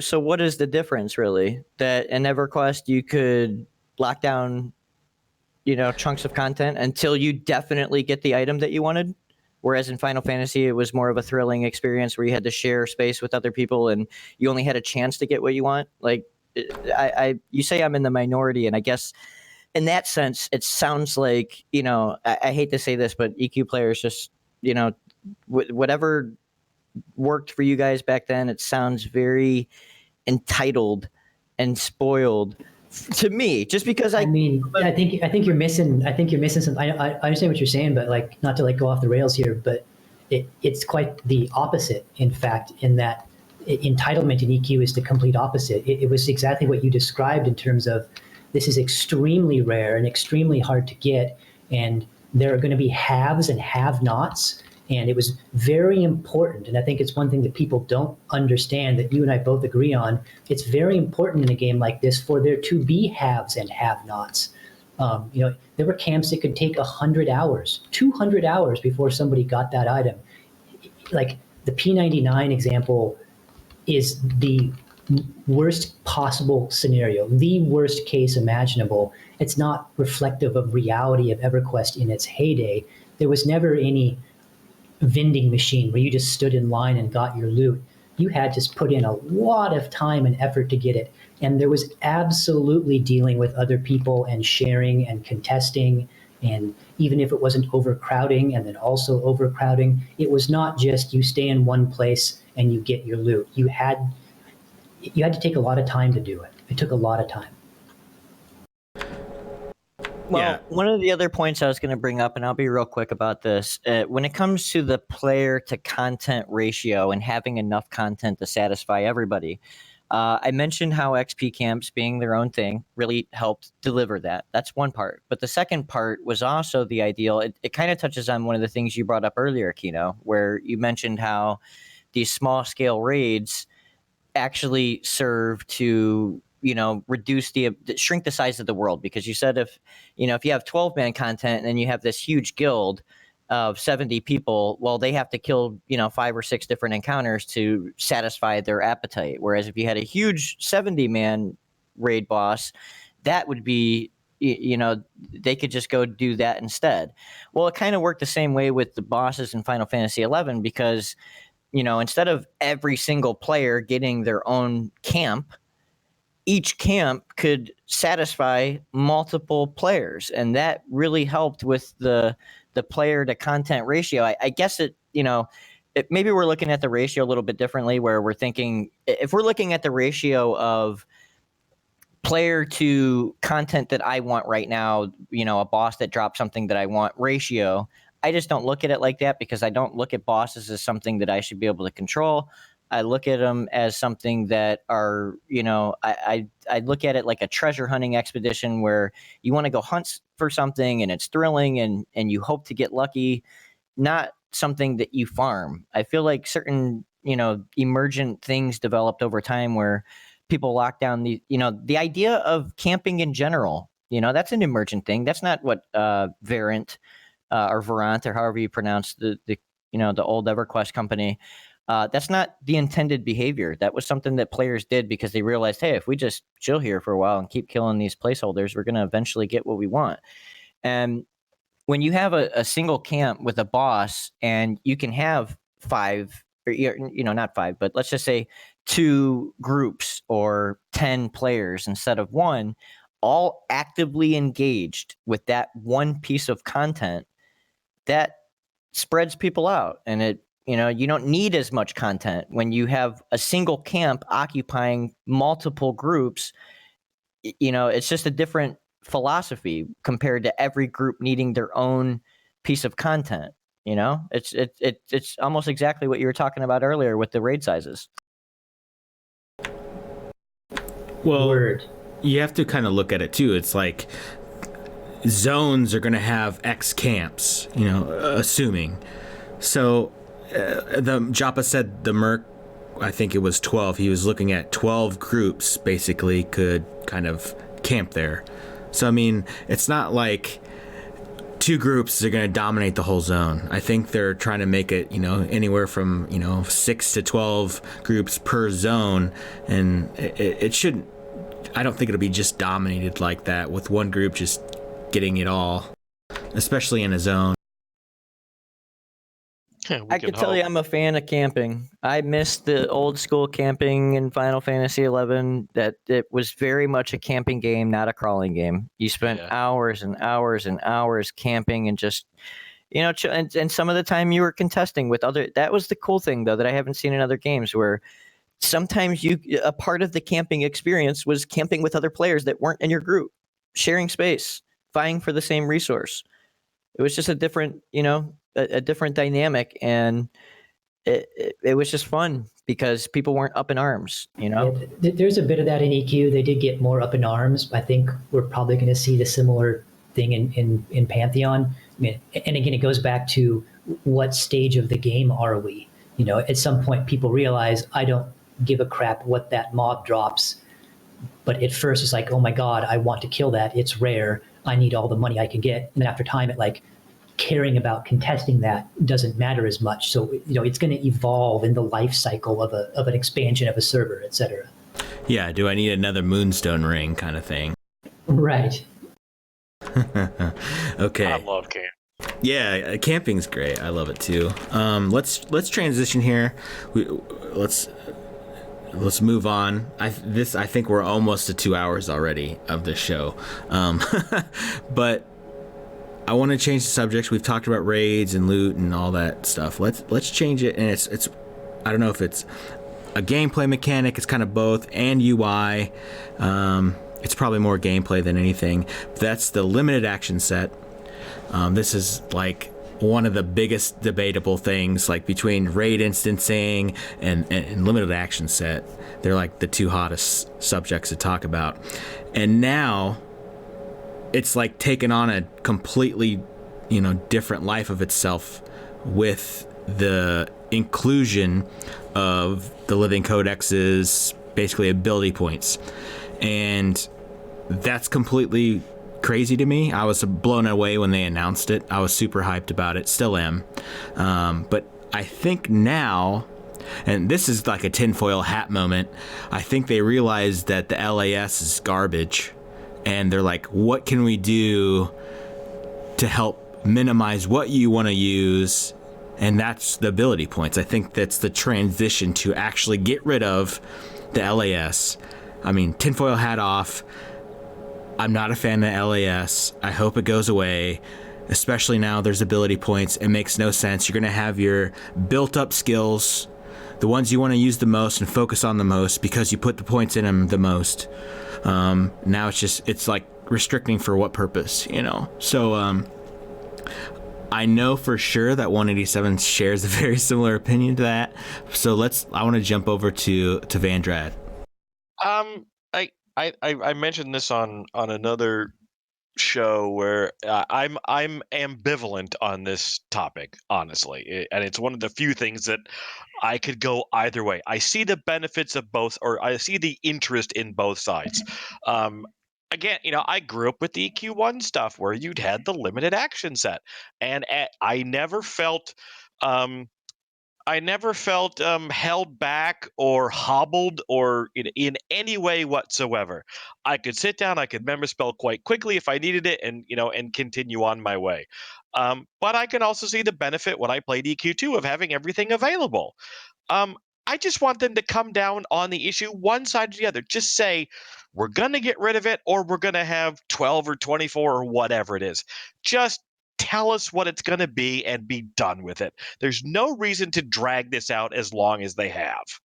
So your example too there with EverQuest, you were locked in with your spells memorized, so you'd have 8, and then later on with AAs you could have like 9, 10, whatever.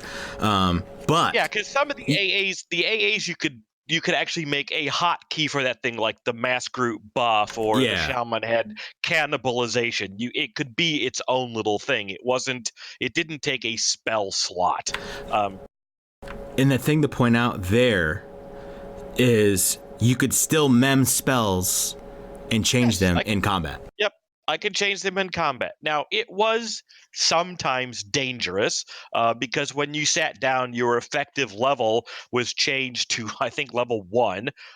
You could be level 60 and be standing next to an orc pawn, and it would ignore you. Sit down, it will attack you. Then you hear that crit sound. Yeah, and if you sat down too close to a mob that your group was fighting, it would turn and smack you. So you had to be mindful of your surroundings.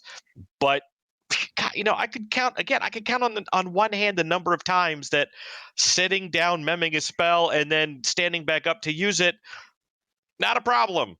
Never bothered me.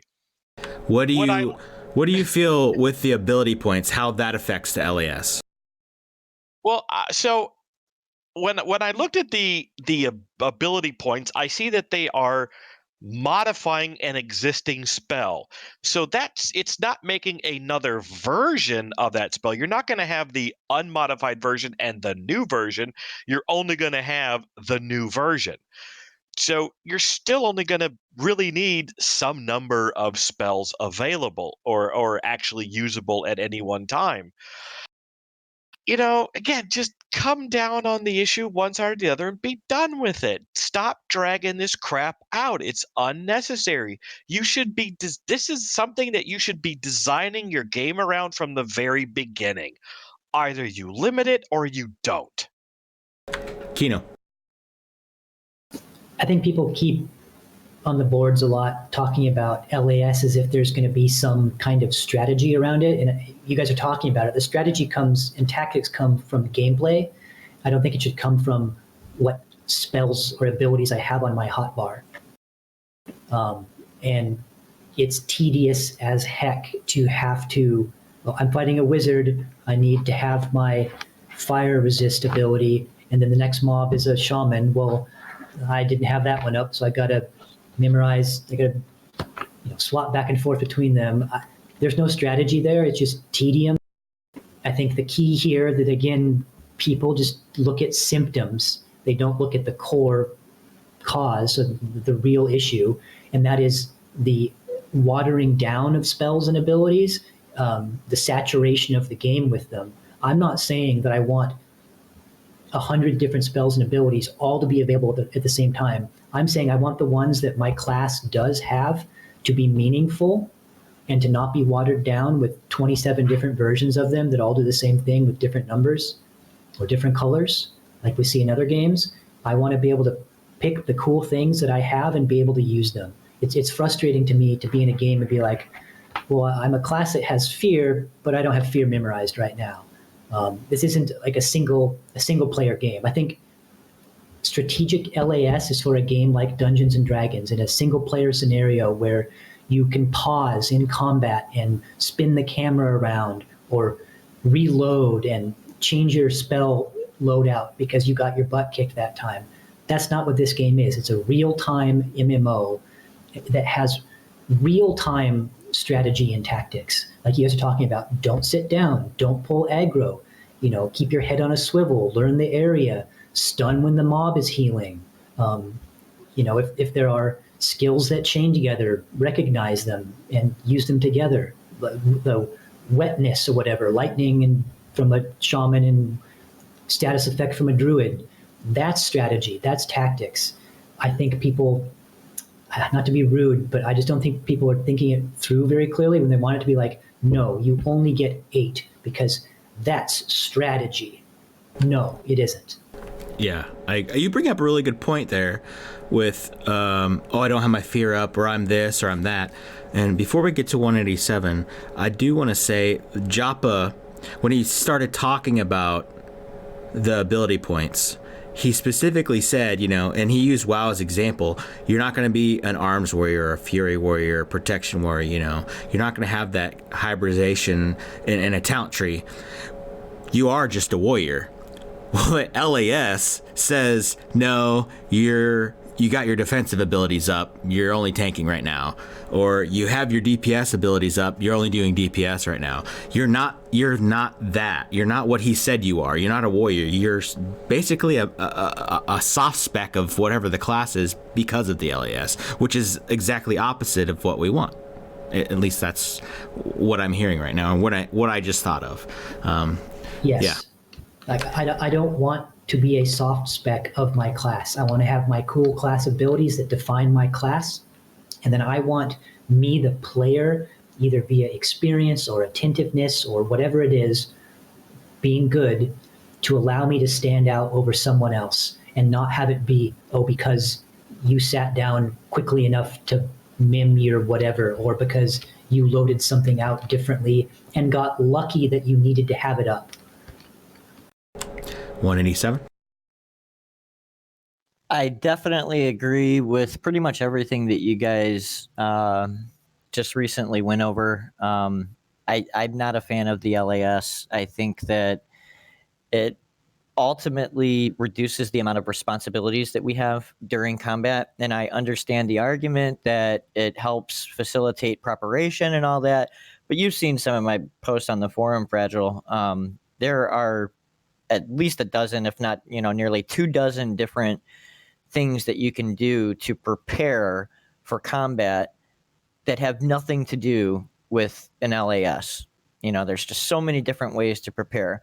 Now, when it comes to engaging group mechanics, which is a game tenet, when it comes to challenging gameplay and all these other kind of things, there's only so many ways to incorporate that into combat, and you have to have, I'm not, just like Kino was saying, I don't expect to have 100 abilities, or I don't want Twitch gameplay where I'm constantly spamming things and dealing with all that. I want, I believe in the less is more approach, where you can take away half the abilities if you need to and merge them all together, do whatever you got to do. I don't really care.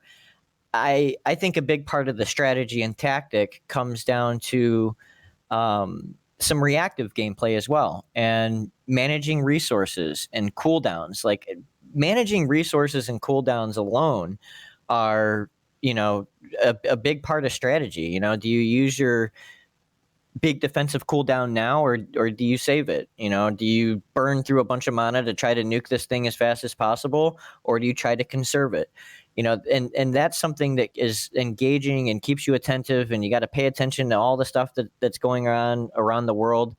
And, for the sake of immersion, like, give me a break. The idea that, hold on, I can't taunt this thing because I have to forget how to kick first. And, the stuff that Kino is talking about, it's honestly just ridiculous to even think about that.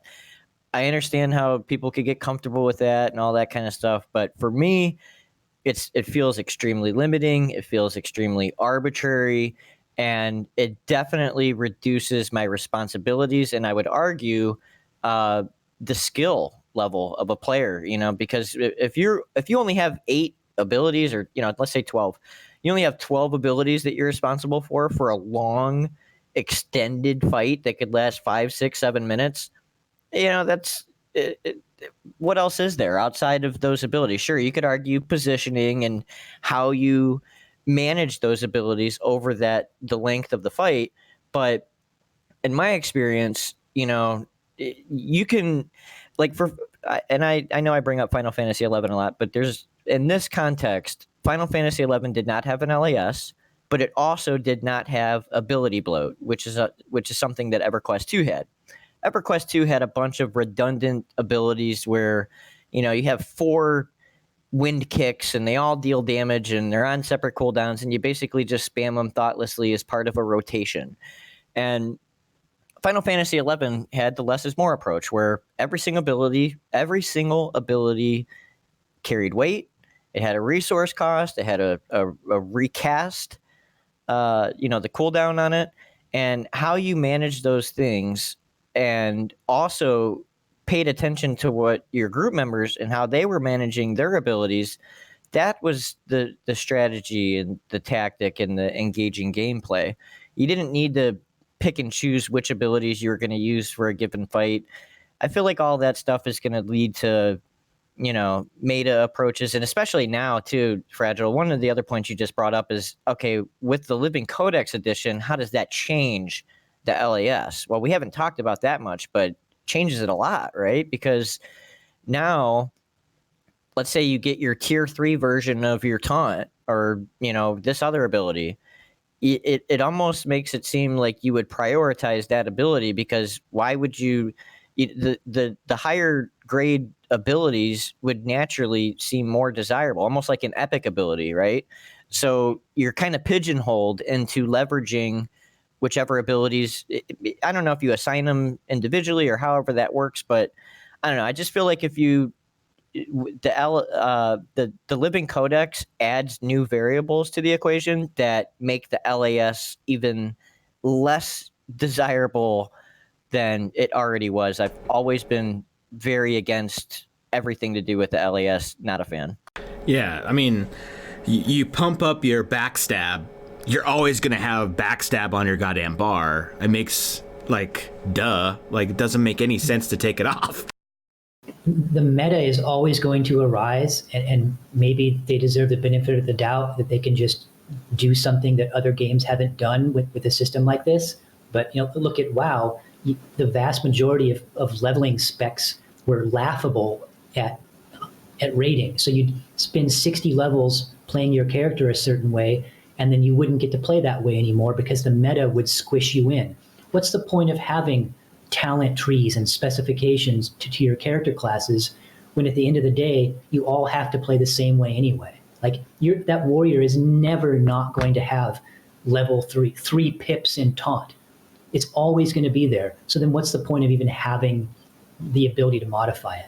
I hope they execute it, but it hasn't been done in a game that I've seen yet that really works. Do you have any final thoughts on that, Van?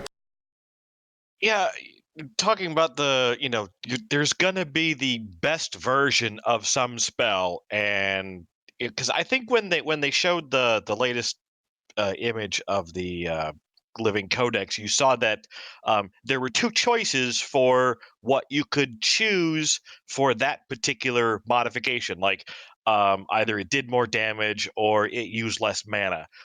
There's going to be a meta for all of those, which is actually going to be proven to be the better one, and that's the route you're going to take. And you're always going to have the best version of whatever is your core abilities memorized at all time. I'm going to play a shaman.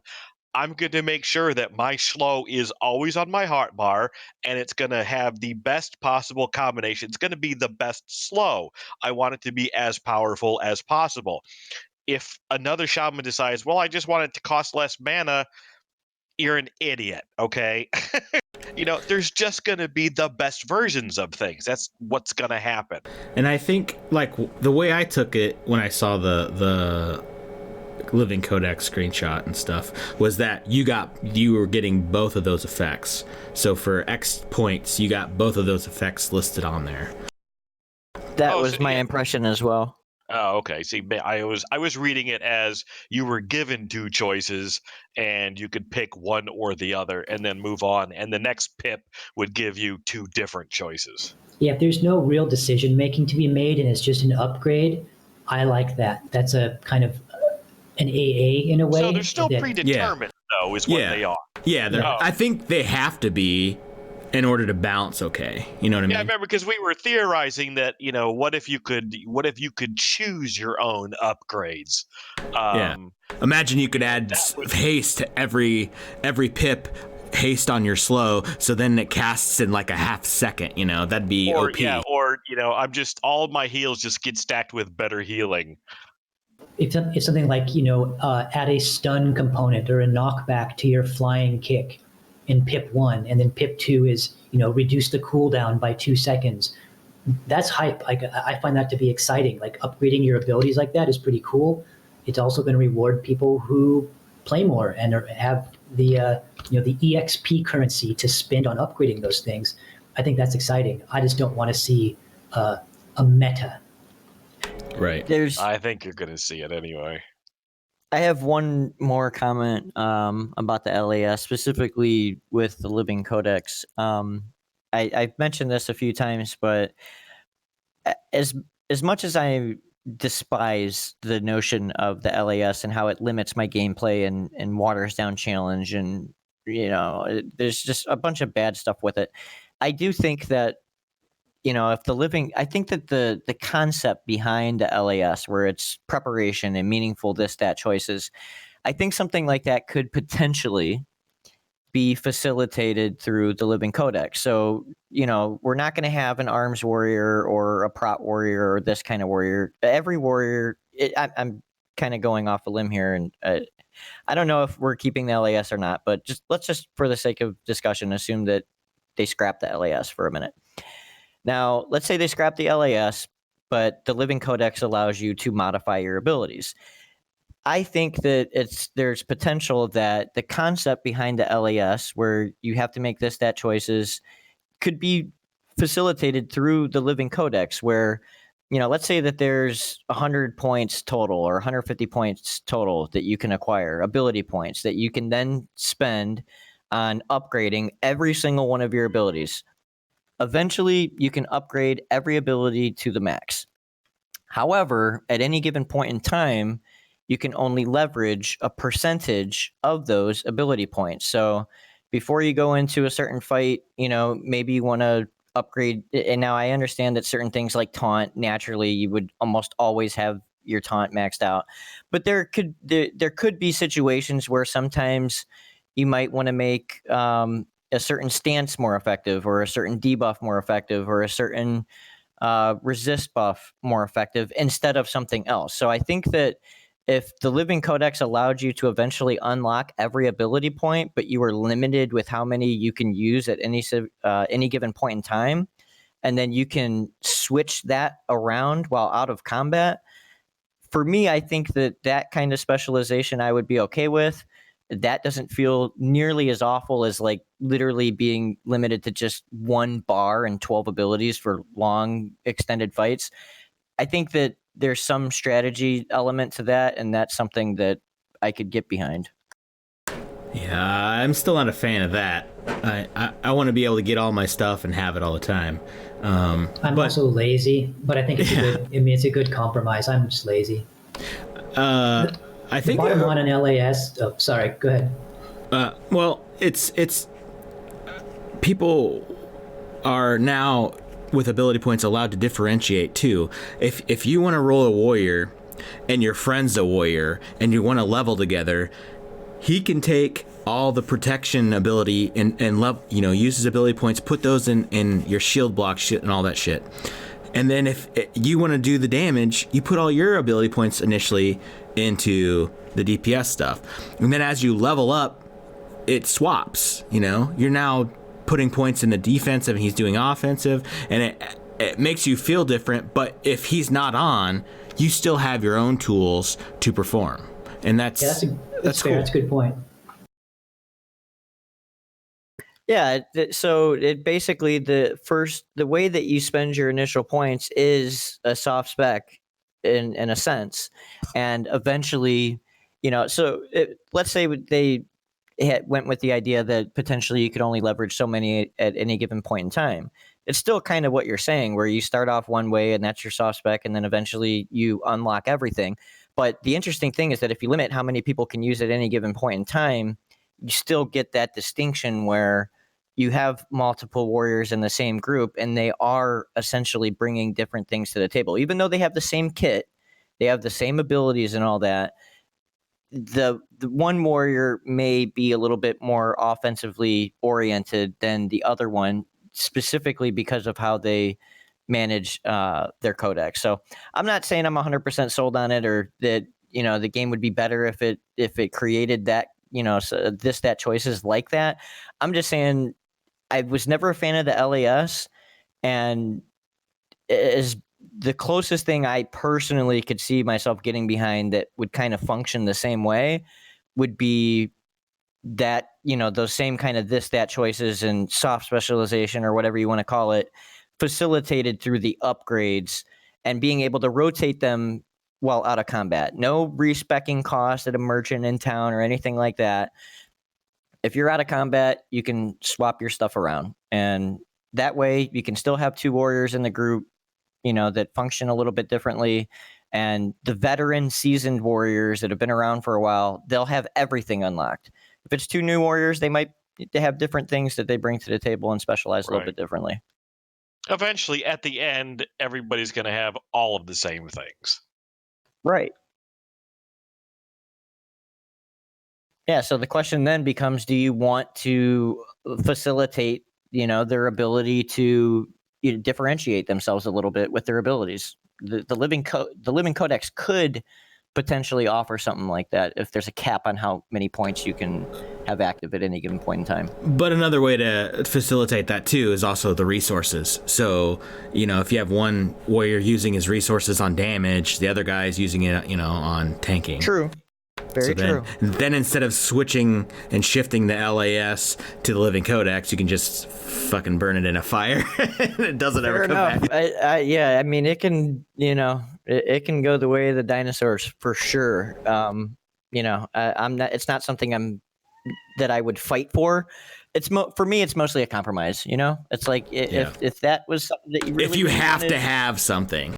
Yeah, this is a version that I could get behind that wouldn't feel absolutely dreadful that I would hate, and I would just never. I would always have bad things to say about it, just like I have for the past 3 years. I've never had anything good to say about it, and that's never going to change. So now there is a compromise. I just wanted to explain what that could look like for me personally. However little weight you want to put on that, it is what it is. All right. Moving on, in this last dev roundtable, they kind of talked about funding a little bit, and I don't know if it was purposeful or just kind of off the cuff, but Kilson said, quote, "We are not basically fully funded yet," which is completely opposite of what was posted on Facebook 2 years ago, where they said that they have been fully funded through launch, and if we get any more money, basically we can speed it up. So we've known. Did he just misspeak? See, I don't think he misspoke. I think the delay in Fairthale, because it was delayed I think it was delayed probably twice. We know once for sure, and that's why they went ahead and started doing the newsletters, because they felt like it was going to be dark for too long. But yeah, he said we're not fully funded because they obviously were trying to get more pledges and whatever because they're crowdfunded. But it kind of like took me back a second, which I don't know, are they just still fishing for the publisher, or do they just want to get more pledges, or I don't know. I mean, I've talked about things like this many times. Like when there's a pattern of evidence over time, you can draw a logical conclusion from that. And every time one of us would say something like, well, I think it was Brad said that we're funded through launch, literally, therefore, that means that they have a date in mind, whether that's scaled based on levels of content that they're able to get done. If you say we're funded through launch, we'd all immediately say, except for the White Knights, would say, well, then when is launch? Or how far, or what is the current state of content based on the money you have left or whatnot? And the pattern of behavior from VR would indicate that that was nonsense the whole time, and that this is just a confirmation of that. This is a big fat duh. Of course they're not funded through launch. This is not like, even if he slipped up and shouldn't have said that, this is just a logical conclusion that I think an intelligent person would have made a long time ago. Well, yeah, and it drives me crazy when I constantly see the posts and people defending them about, oh no, they said they're funded. Oh no, they don't. Everyone says it's not. It's, because people will say it's vaporware or whatever. They're not going to make it to launch, and then the response to that is they've already said they've been funded through launch, and that drives me crazy. And then now we have Kilson saying they're not. What do you think, Van? I don't even know where to begin on this whole thing. I mean, it's if what he said is absolutely true, then they have been lying to us for 5 fucking years. And to say out of the blue, no, we're not fully funded for launch, that's a huge wake-up call. That's a danger sign. And I think what is, which means that if they want more money, they need to get more of this game out and visible to more people. They have to be showing off much more of this game to build the interest and to make people want to put more money into it. They cannot stay in the dark. They can't be holding back. They've got to be promoting this a lot better if what he said is actually correct. 187. Man, this is a tough topic, and honestly, it's one that I mostly just avoid altogether because, like you said, there's a lot of people that cite it and say, oh, this and that. They've said that they're fully funded and this, and then they use that to rationalize whatever. Usually it comes down to somebody complaining about something and, oh, they have a question or a doubt or a concern, and then other people come in and say, oh, no, absolutely not. The game's definitely funded until launch. They've been saying it for years and yada, yada, yada. It's just, I really go out of my way to avoid that stuff because I know that a lot of people are passionate about the project. They want it to succeed. I feel like some people maybe aren't paying enough attention, and I don't have the heart to, necessarily try to correct the way that they're thinking, because I feel like what Kino said earlier is pretty spot on. I mean, and I've seen this topic debated and talked to people about it, and I think it's very accurate to say that if you can make the statement that you are fully funded until launch, that means that you have a launch date, or you have an infinite money drip where somebody says, we're going to pay, we're good. Trust me on this. I'm going to pay no matter what it takes. I'm going to pay it. That's a fairy tale type of thing to imagine. If you read the newsletters and watch the videos, and they always talk about how they're a crowdfunded game. And I don't think that they are going about it in a bad way. There's a marketing thing going on, and I'm glad that they do. I want the game to succeed. So sure, do what you got to do to get money. But if you're fully funded, then yeah, there has to be that's based on a projection, that's, and the thing is that things change, so look at all the changes that have happened in VR. Look at the changes in the staff. And, so regardless of what that projection looked like, there's new things being added and certain things being taken away. It's almost an impossible statement. And I wish it was never said in the past, because I really feel like it's, really big mistake when it comes to people managing their expectations. When you say something like the game is funded until launch, that's, if something ends up happening where, Pantheon doesn't launch, and I don't think that's going to happen. I'm confident that it will launch, but if something ends up happening where it just keeps, there's more delays and things like that end up happening, people are going to get upset. And when you say something like the game's funded until launch, then yeah, there's merit to the idea that you should have some sort of timeline, because money is not infinite. If you have a certain amount of money to make that kind of projection where you have a date, or, that you're going to make it to launch, it's just common sense. Like Kino was saying, like, I don't know. And they have bounced back and forth. I've seen that they are funded until launch, and then they weren't funded to launch, and then they are funded to launch, and then now they're not funded to launch again. It's just one of the things that I kind of just don't really get too involved in, because I don't see anything good coming from this discussion other than, just, I guess, a reality check for some people. I mean, the problem I see with all this is, Project Fairthale, and I remember their original description was it's a showcase of game mechanics.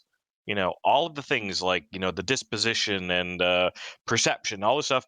They wanted to be able to put all of that stuff into a zone or a couple of zones so that everybody could test it to see what, how this stuff would spread out across the world. And it's now feature creeped. So Project Fairthale now is supposedly an entire complete continent full of stuff. Well, it went from a reference zone. Yes, exactly. Yes. So here's the interesting thing that I picked up on very recently when I learned that the scope of Project Fairthale was actually much bigger than I had known for the past, year at least. It went from being a reference zone, which is a single zone, that's the word zone in it, to Project Fairthale. Now, when that transition happened, there was never any mention that Project Fairthale was going to encompass multiple zones. And, it definitely raises questions. It's like, well, was it known the whole time that, Project Fairthale encompassed multiple zones? And if it was, why wasn't that communicated? Because I feel like people would have been a lot more patient and, displayed a lot more trust and, whatever other criteria you want to look at. If they knew the whole time that this was going to be multiple zones, then I think that should have been communicated as soon as it was known, because this thing where the Merc is a separate zone, just finding that out recently. I mean, it's great in some ways. It's like cool, Project Fairthale's bigger than I thought. So when all this time that has gone into it is going to be worth the wait because it's bigger than I had anticipated. But just overall between, different things, I don't know. I feel like one of the biggest pain points I've had as a fan and that's been following this game is that managing expectations have been very, very difficult. And, I've been offended at times when I've been told that, I need to manage my expectations better. And it's just like, I managed my expectations based off of the information that's communicated. And, and I don't know. Project Fairthale seems to be bigger than I thought it was, and that can end up being a great thing. I think that VR is definitely in an all-in, kind of mode here, where they put all their chips in on Project Fairthale. They're really banking on this project taking off, and all of the features that they talked about really blowing the people away. And whether that means that they're going to secure a bunch of funding from fans or maybe a publisher is going to come in, I don't really know, but I feel like, they're definitely putting everything in on this project. And for me personally, I'm fine with waiting because I know that everything's riding on them getting this right, so it's just like, it's just a tough spot to be in because it's like, if it takes it doesn't really matter. It doesn't really matter how long it takes because it needs to be successful when it gets here. And if that means that it needs to be drawn out for a long period of time, I'd rather see that than for the thing to flop and everything that comes along with that. But if they're not funded for all of that extra time, then it's whatever comes out at the end is going to be terrible. Yeah, they are running out of money, no doubt about it. And I have a feeling that it's the only way that they're going to stave off running out of money is to get rid of more and more people, and that just means fewer and fewer people are available to do the work that's necessary. The whole work is going to take longer. They've got to get more out in front of the players to show them what's happening, to show them better gameplay, show them improvements, show what has been accomplished, to drive the narrative and get people interested in it. They are losing people, and therefore they're losing potential, contributors. Yeah, this is why I get triggered over things like fronds and climbing. It's great if they have the money to get them into the game, but fronds are not content. Climbing is not content. Content is zones. Content is area in the game that is populated by mobs. And I'm not a questing guy, but if you want quests, that's content. And sideways things like harvesting and crafting. That's content. You need the world. You need zones. You need physical, I know it's virtual, but we need physical area in the game for people to go into. And then you need to put mobs with items in those places. That's content. That's what we're going to consume. They need to get all that stuff built out and not worry about reinventing the wheel with all these fancy new mechanics. Exactly, perception and all these other things we've talked about. When they don't, yes, stop. When they don't even have a world. They don't even have a world to put these things into yet. Like, why are you? Like, I get the whole reference zone thing. It makes sense to host for an alpha, for example. It would make sense to have your reference zone be alpha or to show to investors or a publisher.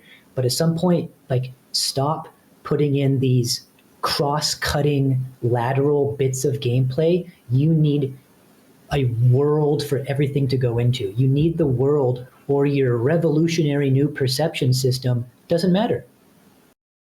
I would say for an alpha, you want enough content so a group can go from 1 to 50 and experience the various things. It doesn't matter if it's only in one zone or 5 zones. Get the stuff in there so that people can test those mechanics. Make sure that mobs drop loot, and even if they don't drop things that are appropriate, at least they drop this stuff, and then we can start seeing, okay, are the stats on the gear appropriate or not? Are all these spells effects and whatnot, are they appropriate? Are they working as intended? Do they need to be adjusted? That's what should be happening right now. And I have a feeling that they've lost the vision, and they're getting bogged down in the weeds of, we need to have more and more stuff to make this alpha actually happen. And I think it's hurting them. Okay, let's switch gears. Let's make it a little lighter subject. It seems like they may be getting a bit closer to pre-alpha 5. So let's talk about that. Kino, why don't you go ahead and start us off?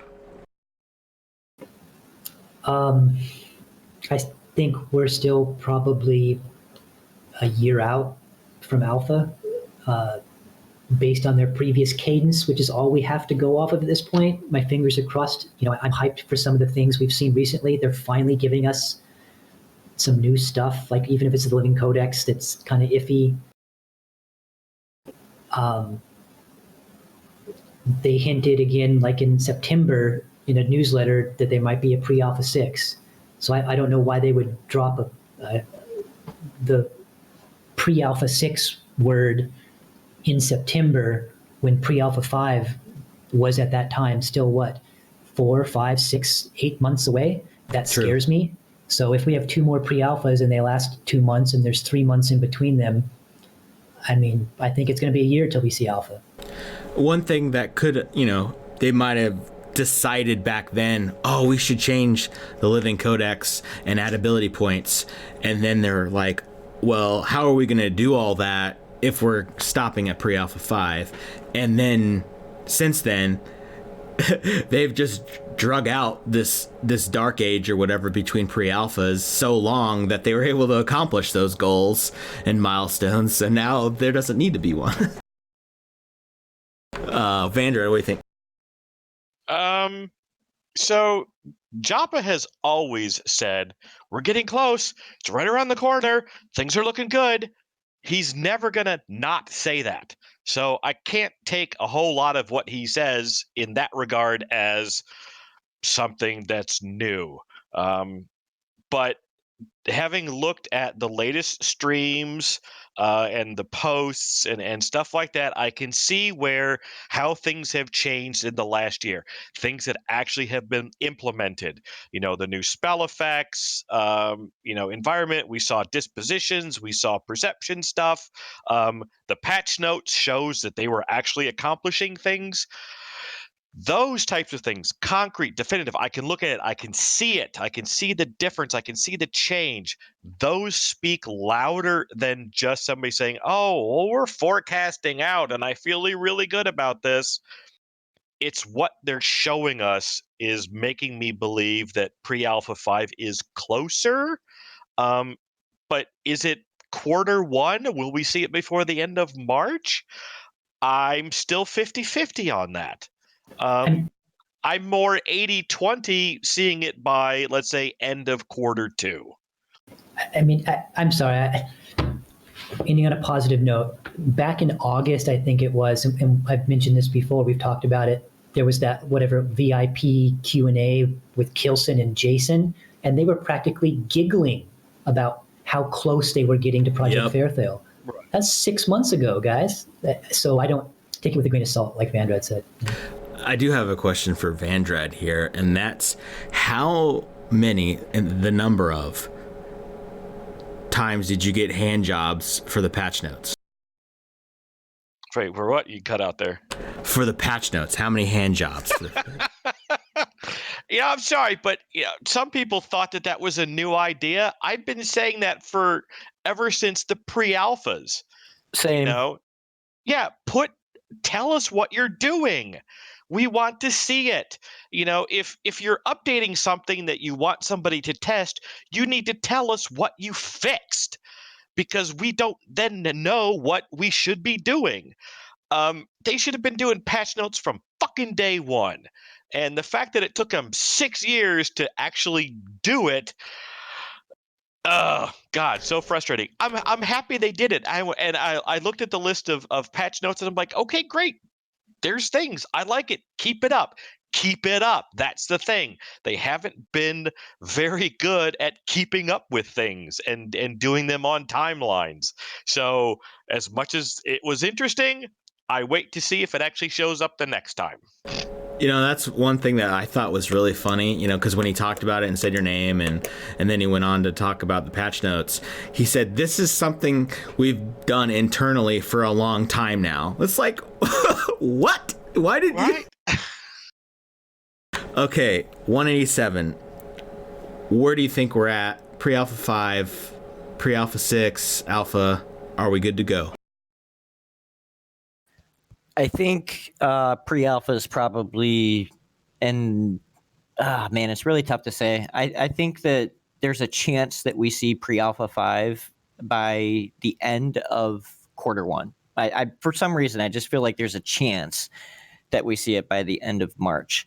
As far as like pre-alpha 6, me personally, I think that that's inevitable. Correct me if I'm wrong, but I recently read somewhere that maybe it was on the Pantheon Plus show or somewhere else, but didn't Joppa say that the goal for Alpha was to have the entire continent of King's Reach at least like gray boxed or whatever?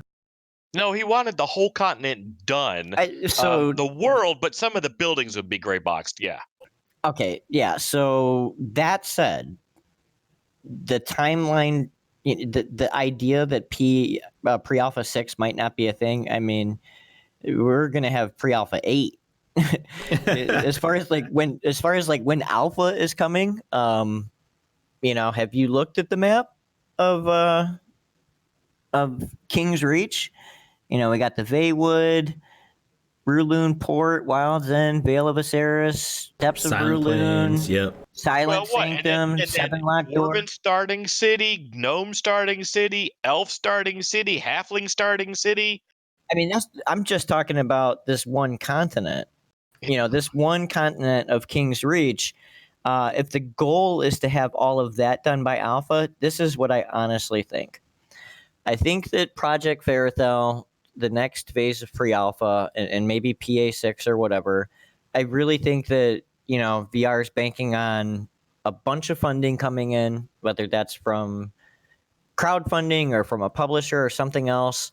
I think that, just the way that they've played their cards and positioned themselves, I think that they're, going to be looking to make some changes here in the future, adding some people to their team.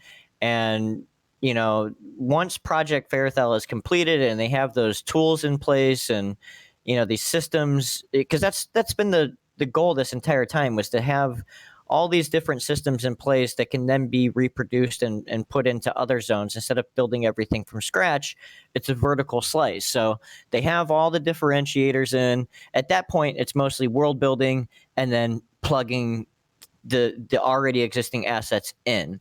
So I think that, Project Ferrothel is going to be a really big thing. I think that, hopefully it goes on to be wildly successful, and they get a bunch of funding from that. And then from there, they go into an aggressive hiring push and get some world builders in there and some designers to fill out these zones. And even at a very positive outlook of like, if the goal is to truly get like King's Reach done before Alpha, even if all of those things come into play, I would say that, oh man, like I could be wrong, but I feel like we're at least 9 months to a year away, because that's a lot of zones. We're talking doing everything that they've done for Project Ferrothel for, another 6 or 7 zones, right? So, I mean, it's just really kind of hard to, appreciate the scope of what is left in King's Reach and the quality too, right? Because all this time has gone into Project Ferrothel and it's going to be this amazing thing. Well, I don't know. I don't think that the other zones are going to be the same. They're not going to be looking to make every zone on King's Reach the same caliber of Ferrothel. I know that for sure. They're going to want to just get these things built and put the basic stuff in and get, bigger numbers in there testing. But I don't know. I think pre-alpha 5 is probably soon, possibly by the end of this quarter. I definitely think that there's going to be a pre-alpha 6, zero doubt about that in my mind. And there's potential for pre-alpha 7, pre-alpha 8. And, we would be really, really lucky to see alpha in 2020. So, one thing that Kino brought up earlier would be great for the whole content is king as far as getting into alpha. If they could just use the default assets, and then go back and paint over them during alpha, during beta, so they can look better, but finish the zones, get them, instead of having gray boxes or whatever, put those default cheap, buy them for $20 or whatever, paint those on everything first texture wise. Let us in there for alpha. You're gaining money from pledges, and then you hire all your people. Like everyone thinks, I agree that they want a publisher or all this money coming in to then hire more people. And at that point, it's already built, it's already there. Then you can go back and touch it up. And change your trees and fronds. Right, because what's the point of alpha? You're testing mechanics. You're testing balance. You don't need to have the baker and his building being complete. The baker's building can be a gray box that says, "Okay, we're going to put a building here eventually. Here's the merchant. Let's make sure he works. Make sure you can buy things from him and sell things to him. Blah blah blah blah blah." That's what alpha should be. Give me a world to walk around in, put the gray boxes where even the trees could just be fucking sticks and with balls on the top for all I care. We're there to test mechanics. Get the mechanics in, get us enough stuff to test it, and let's get the alpha going. It doesn't need to be a finished, polished world. Yeah, I think that a lot of people would agree with that, and I think that actually sounds like a really good approach. We got Project Ferrothel, which could show people this is what things could be like when we spend, right. This is the high end version of when we spend the time and resources and really tune things in. This is what you can expect all of the other zones to look like. And then for all of the other zones, absolutely, just get them built in a ghost shell form, whatever minimum caliber that you need, and use the resources that you created through Project Ferrothel, the different differentiators and tools and systems and mechanics and all that other kind of stuff. Get them in at whatever level you can and just mass produce at a low quality and let people test and, don't waste time on graphic fidelity, because that is not the thing that matters anymore. It's we are fixing that perception with Project Ferrothel, and hopefully we don't have to look at that again for a long time. From this point forward, after Project Ferrothel is done, it's all about producing as much content as possible and referencing Project Ferrothel moving forward as what the rest of the world will eventually look like once the time and tuning and all that other stuff gets poured into it.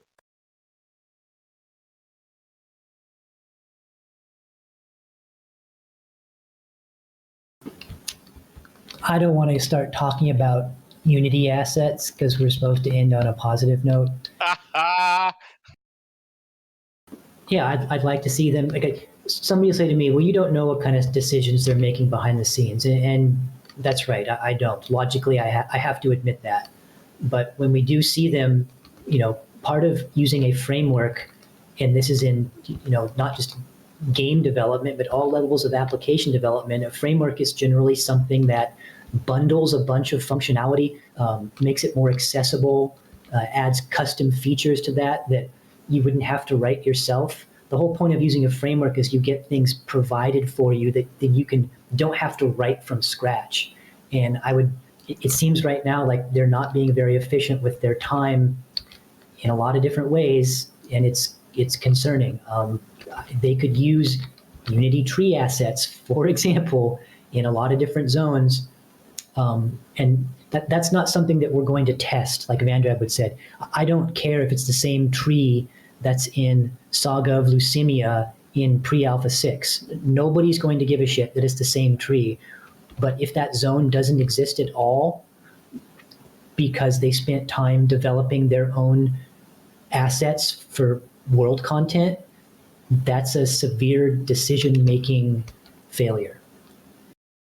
Yeah, I mean, it's been a long time, I feel like I've been really patient throughout the process. I've said it from the beginning that, I think that they should take as long as they need to because they've made it evident from the beginning that this is going to take a while. And, Joppa said that when Project Ferrothel is revealed, the next, when Project Ferrothel is finally revealed, it is going to mark the beginning of a new era.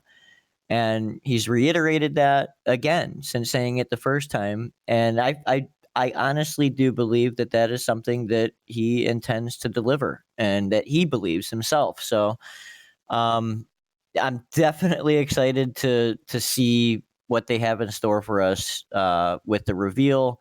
And I would imagine that, pre-alpha 5 is going to be coming soon thereafter. So if they're going to be revealing, if they're going to show gameplay and stuff like that, I'm going, circling back to what I said in the last little bit. It's making me think that there is actually a much higher chance of pre-alpha 5 happening by the end of Q1. Vandrad.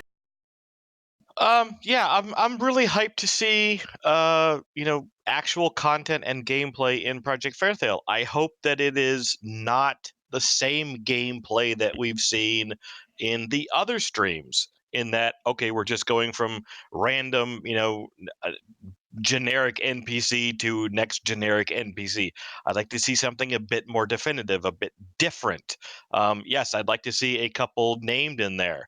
I hope that it's not just a little tiny corner of Fairthale. I'd like to see much more movement through the zone. And depending upon what they show will determine, at least to me, what the chances are that PA5 could happen this quarter. Kino. All I have to say is that the Wild's End teaser trailer was released on December 10th, 2015. Right. So everybody who's getting hyped about a teaser at this point, I know I just said it's all I have to say. We couldn't even get a screenshot in the last year of a zone, of an encounter. They couldn't tease a blurb. I said this before, like they could show an in-game testing, in-house testing session. And you know what they could do? They could blur out the mob. how hype would that get people? Oh, what is that? Is that a Yeti? Is that a white dragon? Is that a wyvern? Is it a giant? Like, just blur it out, spoil it, cut out this redacted, right? We can't even get a screenshot or some cute little teaser in the last year, and now everyone's going to follow them over themselves, getting hyped for yet another Wild's End teaser, Well, December 10th, 2015. It 5 is. years ago. It is. They did say Fairthale content gameplay, actual gameplay. So instead of it just being a 30, 20-second video, we're supposedly seeing gameplay. Right, but how different is that gameplay going to be from the gameplay we've seen in Black Rose Keep and Hallnir Cave and whatever, Amberfey? I mean, if they're just going around killing some random NPCs, so what if it's in a different zone? It's still the same gameplay. It needs to be something unique and wholly different that we have not seen before. Something that screams, this is what Project Fairthale is all about.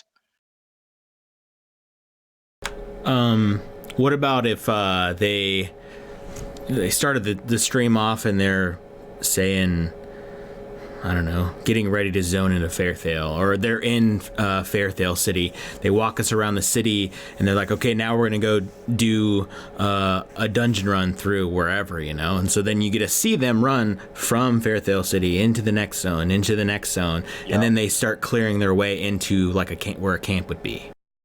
Yeah, that's exactly what would be expected for a big reveal of Project Fairthale. If they cannot definitively demonstrate what they have done in that zone and for that zone, they will have lost it. Yeah, it's kind of like, are they going to warp there? Are they going to wipe again? It's like it makes me emo when I watch the devs or their testers constantly die to stuff. It's like, man, get good. I mean, I was going to disagree with Vandra, but I think, now that I think about it, he's absolutely right. I mean, I just got done saying content is king. Content, we need the world built out, and we absolutely do. But the express intent and purpose of teasing Fairthale this whole time has been, again, is their reference zone, where they say like feature complete, which is probably another one of those things where they shouldn't have said those words together. I can read you guys a list. Oh God! But we need to see perception that's not just a freaking modal pop-up on the screen. Right. Yeah. We need to see all of these things defined. Like, what is feature complete when they haven't talked about how a feature is going to work in forever? Show us the features. Yeah, honestly, that's why I feel like it's taken so long, because there's a lot that is going into this. So this is from the June 2018 June Under Wraps newsletter. Project Fairthale, the reference zone. This includes the foundational gameplay systems you are used to seeing in streams, but everything else as well.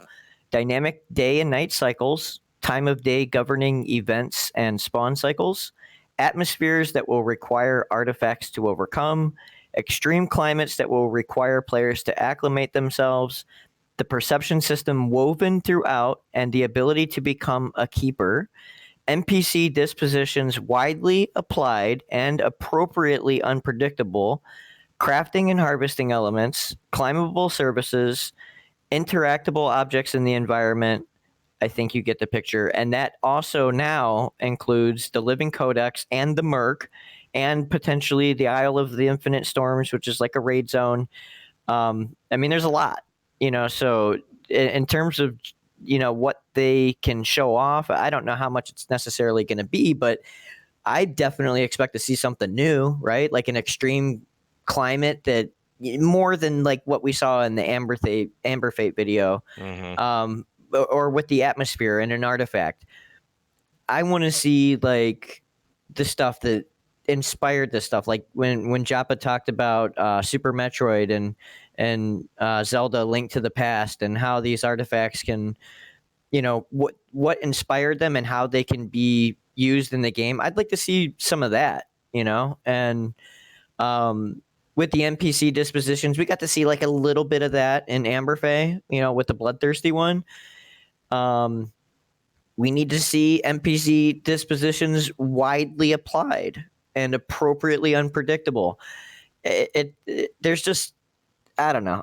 This is why I think that there's going to be, pre-alpha 7, pre-alpha 8, so on and so forth, just to even get Project Ferrothal done. Like, I don't, if they deliver all of this stuff that I just talked about, and it's like in great working order, I would be extremely impressed.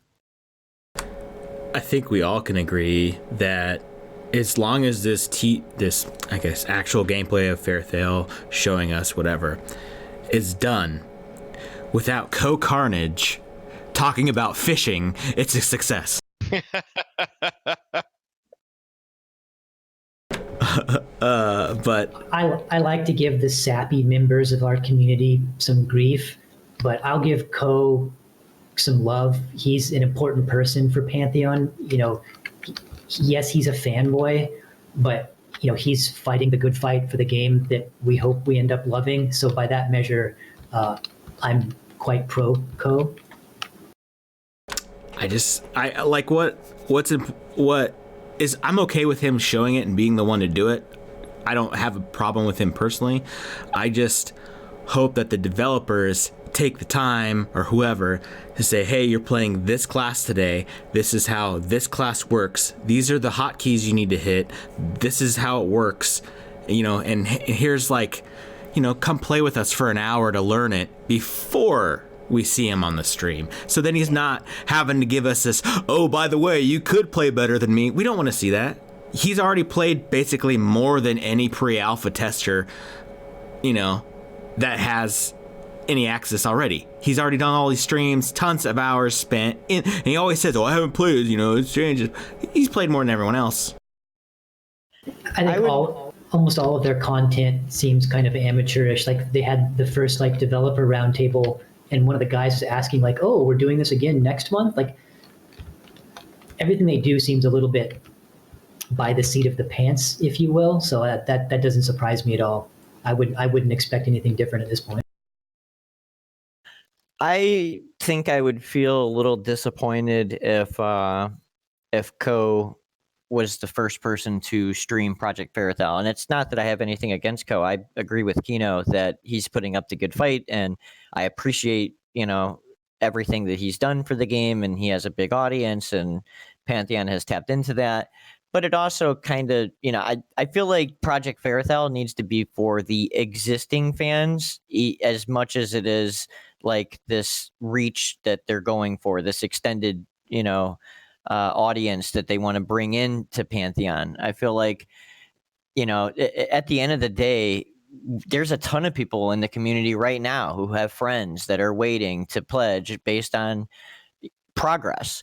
And I just don't think that Project Ferrothal needs to be a marketing reveal as much as it is a legit progress report and deliverance to the people who have been following this game. Some people, 5-6 years or however long since the Kickstarter.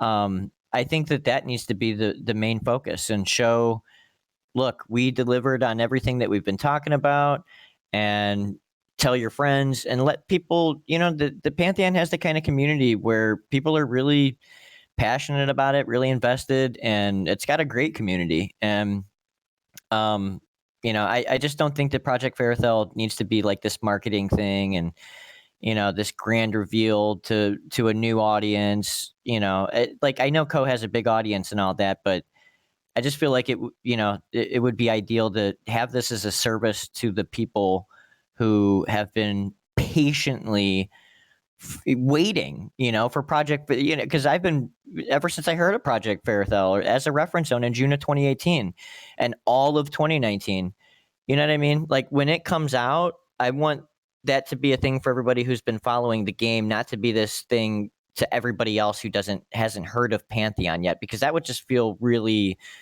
I don't know, it just feel really out of place.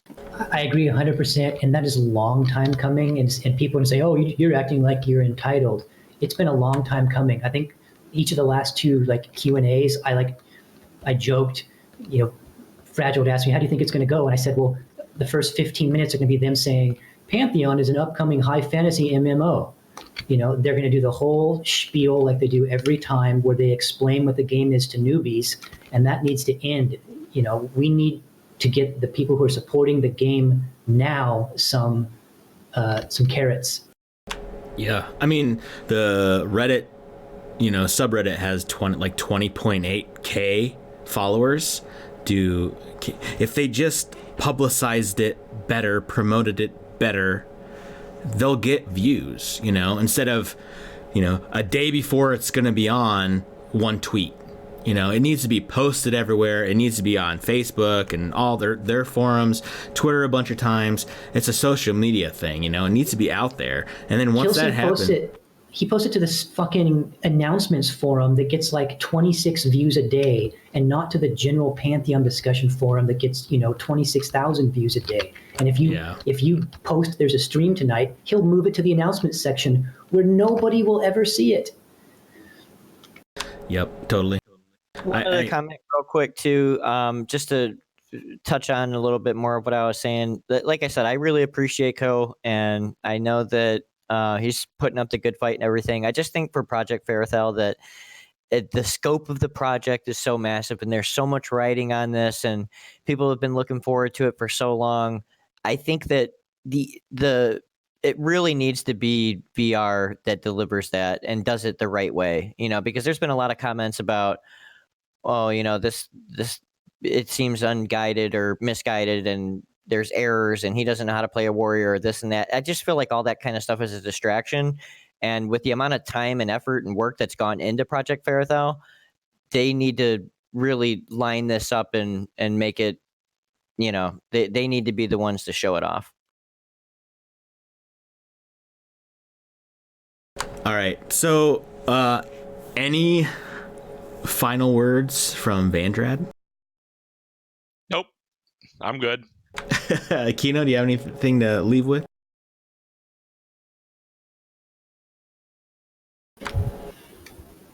Sigh. Perfect. Okay, like I said at the very beginning about 3 hours ago, 187 was our guest for this episode. We'd like to thank you for being here, and do you have any parting words for us? Hey, I appreciate you guys having me on, and you guys are all pretty awesome. I met Kino Monster a long time ago as Crixus, different person back then, than a different relationship we had when I first joined the community than we have now. And Vandrad, you're awesome. And so, are you guys? You all three do this show together? Yep. Okay. Yeah, you guys are all awesome in my book, so definitely appreciate you guys having me. Keep it. I always like having our conversations on Discord. Yeah. Anyways, I'd like to thank you guys for being here. Those that listen, I don't know if you made it through the whole 3 hours. Be pretty awesome if you did. I might cut this into 2 episodes again. I'm not sure. I might just leave it as one chunk, just to get it out sooner. But if you liked what you heard or didn't hear, throw a comment, do a like, dislike. I don't care. Just let us know you're tuned in, and hearing us. And I'm gonna shoot this out to the devs too, because it's a long conversation we had here tonight, and there's a lot of good points brought up. And I know that they love feedback. Jop even said recently that keep the feedback coming. So there was a lot of it in this episode. I know we all are passionate about the game, want the game to get here, can't wait for the game, are excited about it, and love it so far. There could be tweaks here and there, but those are nonetheless. Again, thanks guys for being here. This was episode 4. Adios. Hey, yeah.